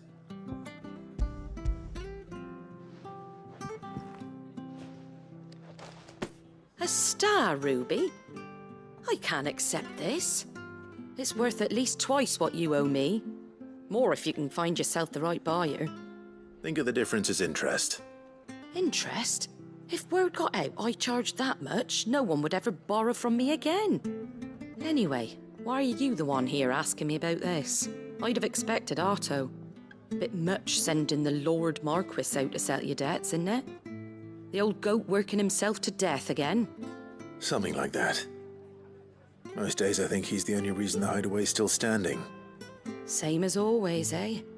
Back when the place was nothing but a twinkle in the eye of a recently retired Lord Commander, word is he was the first one Sid reached out to. Probably knew that without his strong arm and level head, the idea would never get off the ground. Sid may have been the face of the hideaway, but Otto's always been the backbone. And when Sid passed away, we were all worried that would be the end of it. That Otto would just give up. His death was hard on everyone. But it must have hit Otto hardest of all. But he didn't give up, did he? Quite the opposite, in fact. If I recall, he was the one who nominated you as Sid's replacement, and rallied the rest around you. I reckon what he saw in Sid, he saw in you too. And don't we all? Doesn't hurt that you're half as stubborn and twice as handsome, neither. That, and you keep good company. I suppose I do.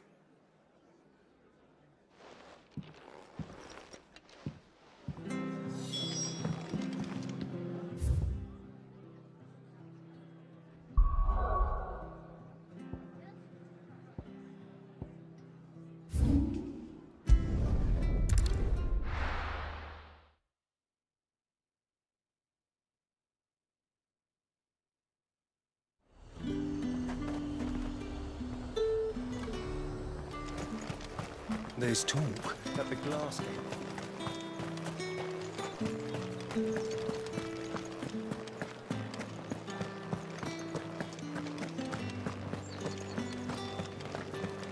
Did you hear? The gates to heaven. I want to see you. It's all right. What am I going to do without Sweetwater and Olive Talk? Milady, I come bearing gifts. Gifts? Whatever is the occasion.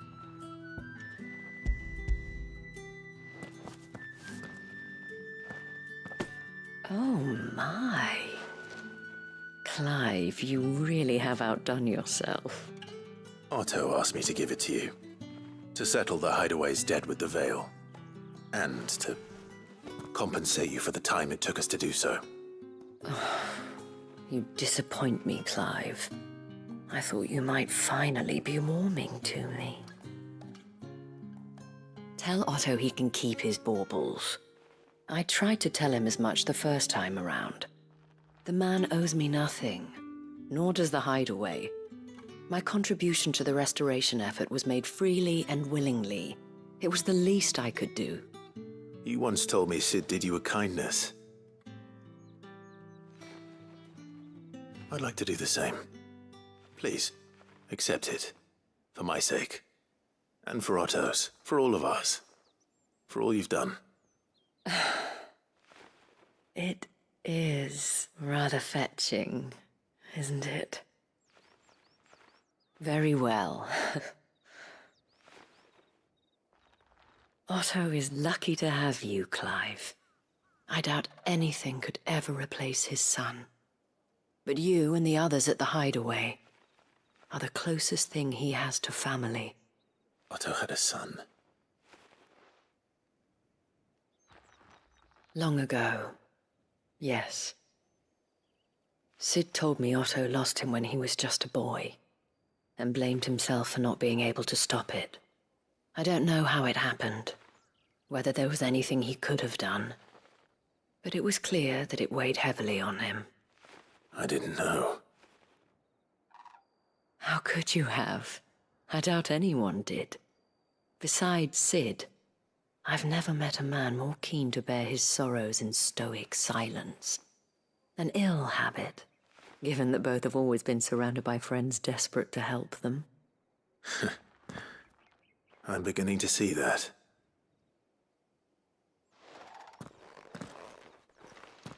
Go will want to know the stones were delivered.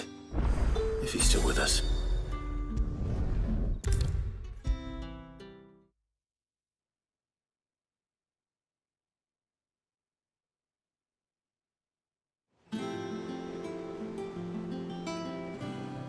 Goat. Still alive, I see. So Lady Karen accepted the ruby. Ah, about that. I tried my best, but she was just too stubborn to take it. She threw it right back in my face, in fact, and told me I could stick my stupid stone where the sun don't shine. Karen refused payment. I hope it wasn't something I said. I'm sure you were as tactful as ever. Let me see what I can do.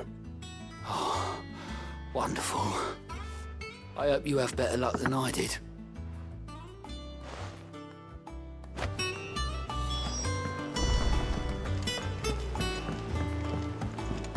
Meg told me she was building a ship. Is that the thing Tomes helped?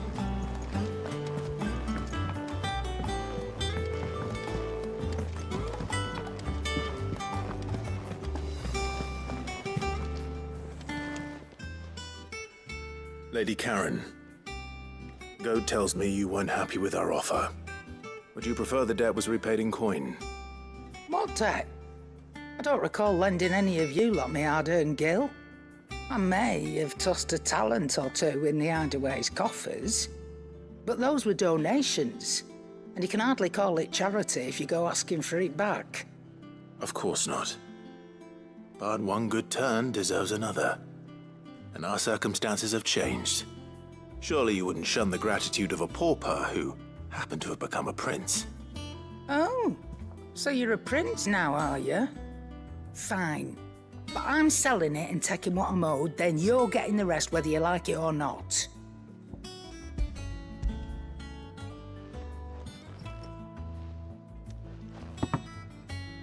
Where'd you even get this? A decent trader might nab 1,000 talents for a star ruby.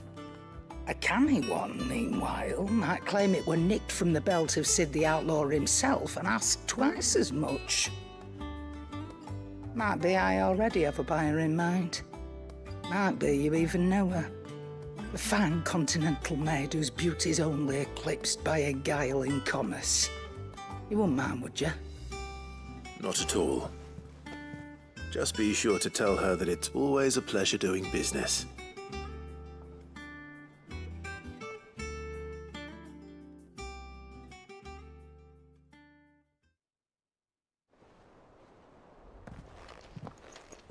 I hear you ended up delivering all 3 stones. Thanks to this lump. I sometimes wonder what I'd pay you for. Speaking of which, I still haven't been paid last month's wages. Oh, so you remember what's owed to you then? Get your ass behind that disc of yours and don't get up before those ledgers are square. Right away.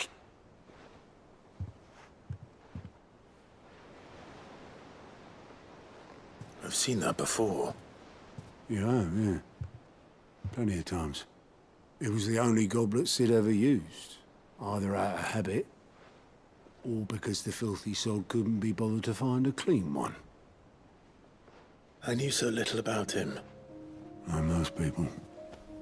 Martha and the Dame both seem to have fond memories of him. I bet they do. How long did you know Sid before he... Before he died. 20 summers, give or take. Back in the day, I was a purser on a trade ship, which is where I met him. He bought passage to... I forget where. And having nothing better to do on the long nights, we set up drinking island rum till the morning bell dragged me back to my duties. Quit my post not long after that, on account of making a fine maiden's belly fat. But me and Sid stayed close, promising we'd one day sail the seas again. That was before fate stepped in and said she was having none of it. The magic woke inside my son soon after his first name day, and there was no hiding his knack. Couldn't you and your family have... My family were the ones who summoned the constable, wanted the monster taken away. I couldn't turn my back on him. Forget what I felt, And I couldn't for the life of me understand how they could. Luckily, Sid was of the same mind as me. It was him who stood beside me when all I wanted was to tear the whole world down. Him who cried for me when I had no tears left of my own. Him who swore he'd do everything he could to stop it from happening again. And he was true to his word, too. Left the Royal Army once and for all. His ranks, his ribbons, gone. Just like that. Threw away everything he had. All to right a wrong that no one else had the courage to face. I knew then I'd follow that man to the ends of the earth.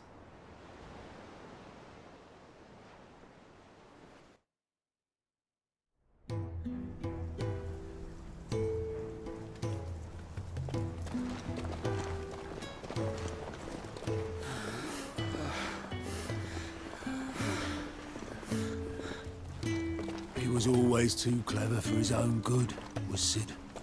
Saw the world for what it really was, while the rest of us were content to go along with the lie we were shown. And it can't have been easy, bearing that burden alone.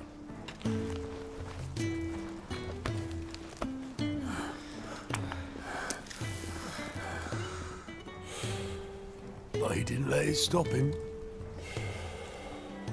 He never lost faith in what he believed was right.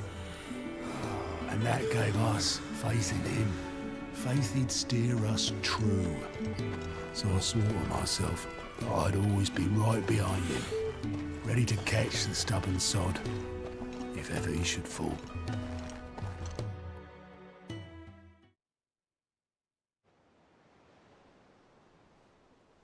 But I couldn't even do that.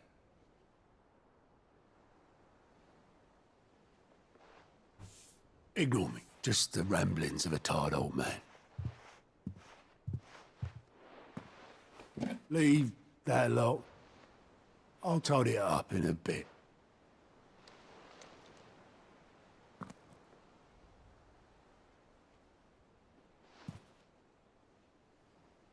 This is Sid's handwriting.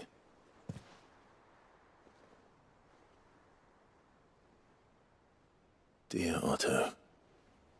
I may be drunk, but I wanted you to know this place would be fucked without you. Love you, you grumpy old sod.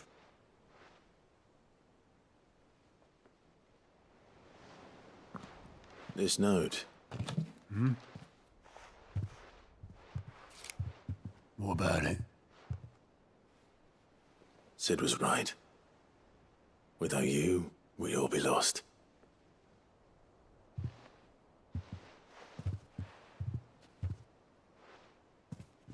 He should have bloody well said so then. Just once. Before he went. But then, why would he? Him, or anyone? I'd only have told him to piss off.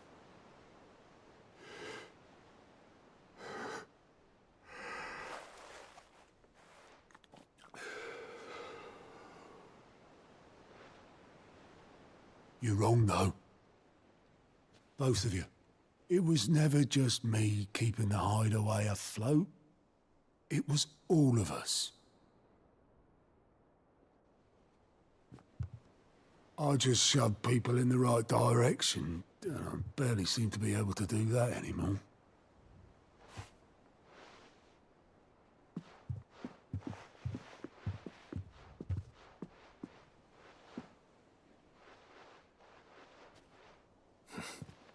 Would you rather goat were at the helm? Well, maybe I've got a few more years left in me. I'm going to hold you to that, Otto. Before you go,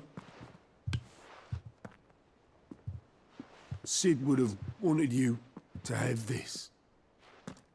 But that's This'll do me just fine.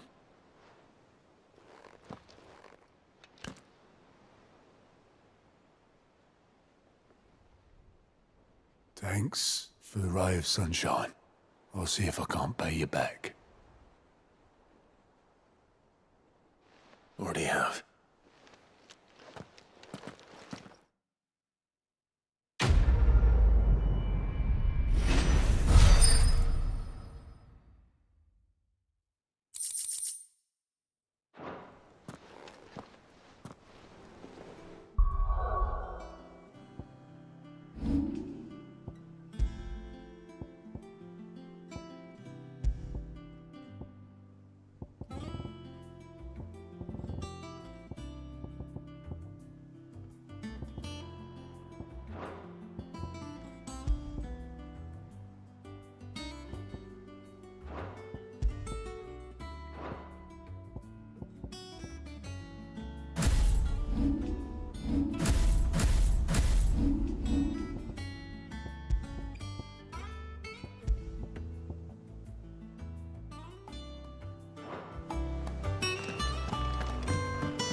Ned told me she was built.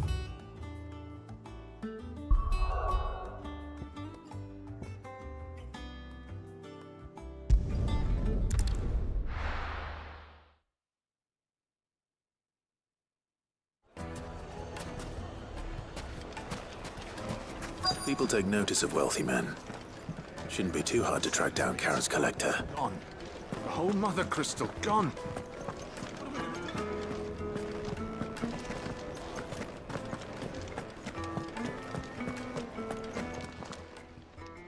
My reputation will be ruined! Ruined!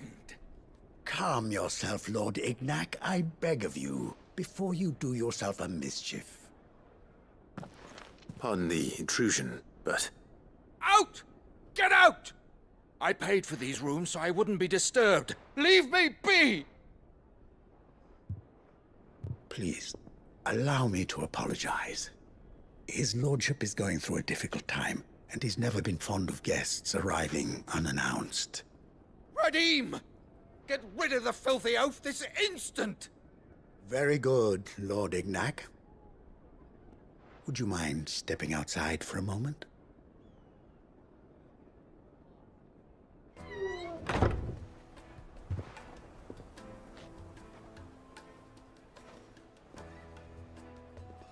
I'm sorry if I've caused you any trouble.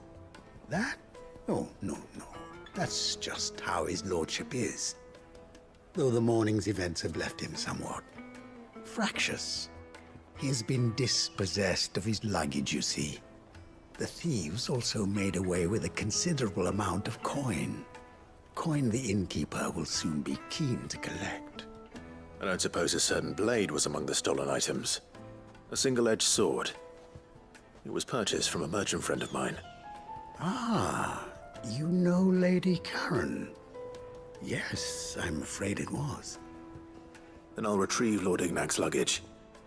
But I have one condition. You have but to state it. You are welcome to anything that is within my power to grant. I want an audience with Lord Ignac. A few minutes should be enough. Then I'll be on my way. A condition I would be a fool to refuse. Of course, you shall have your audience. I don't suppose you saw where the thieves went. I did not, no. Though some discreet inquiries made on his lordship's behalf mean that I know where you might find them. The bandit's bed. Every ill-gotten coin in Dalamel is said to pass through that disreputable corner of the Valcroy. And that's where I'm heading. I shall speak to Lord Ignac in your absence, and arrange for an audience upon your triumphant return. That will be very kind of you. Farewell, and best of luck.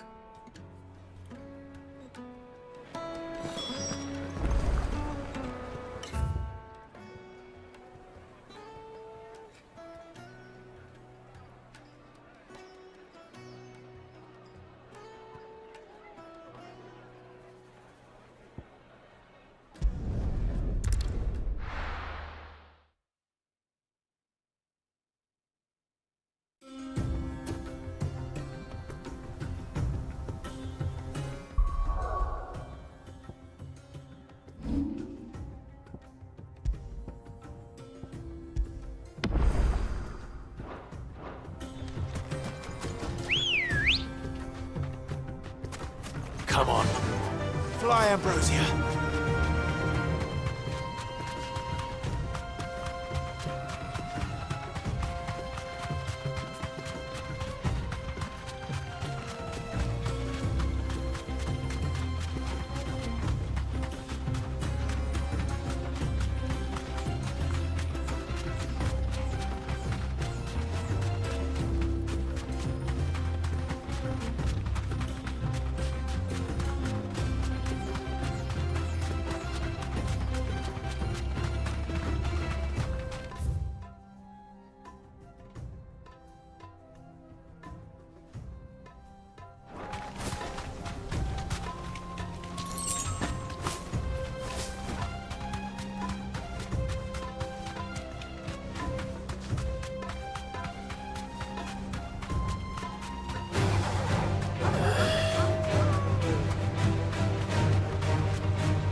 Got company!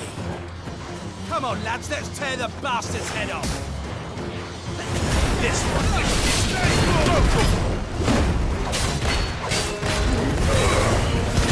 This one!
This must be Ignac's luggage. Nothing seems to be damaged. All right. Let's get it back to Delamil.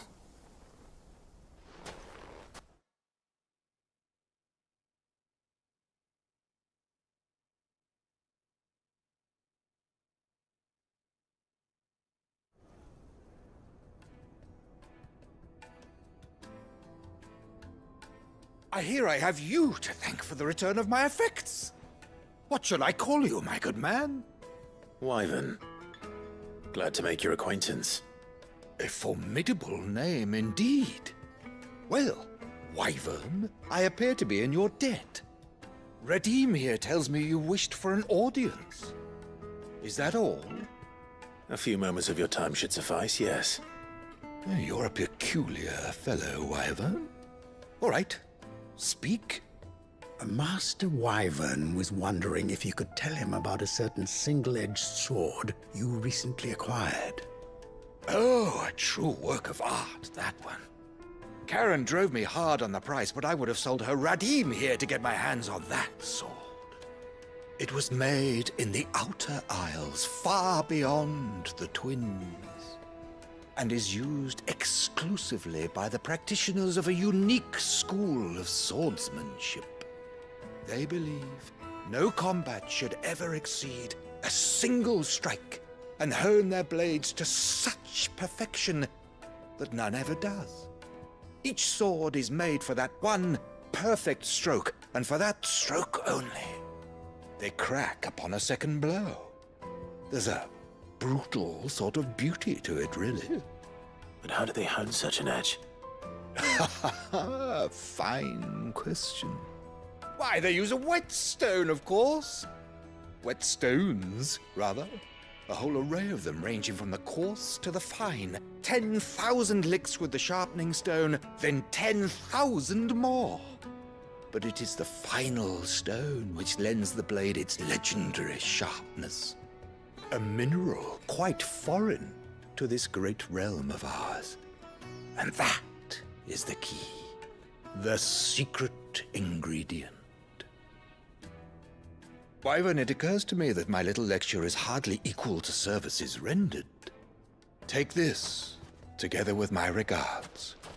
The very stone of which I spoke, far rarer among collectors than even the blade itself, and a far more fitting payment.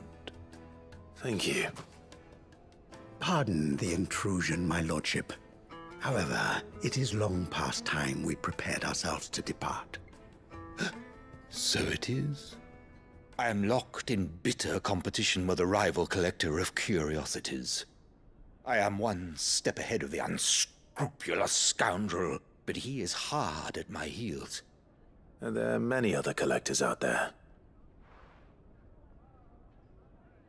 Too many to count, but only one do I consider my nemesis. Lord Byron Rosfield. And is a perennial thorn in my side. I can imagine. Farewell, Wyvern. May our paths cross again. Radim, we mustn't dawdle.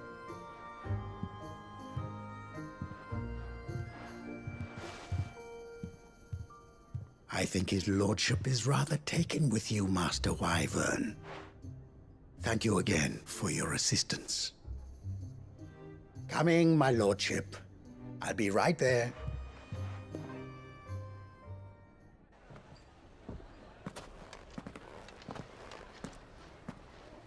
Trust Uncle Byron to find such an interesting rival. Now, let's see what Blackthorn makes of this whetstone, shall we?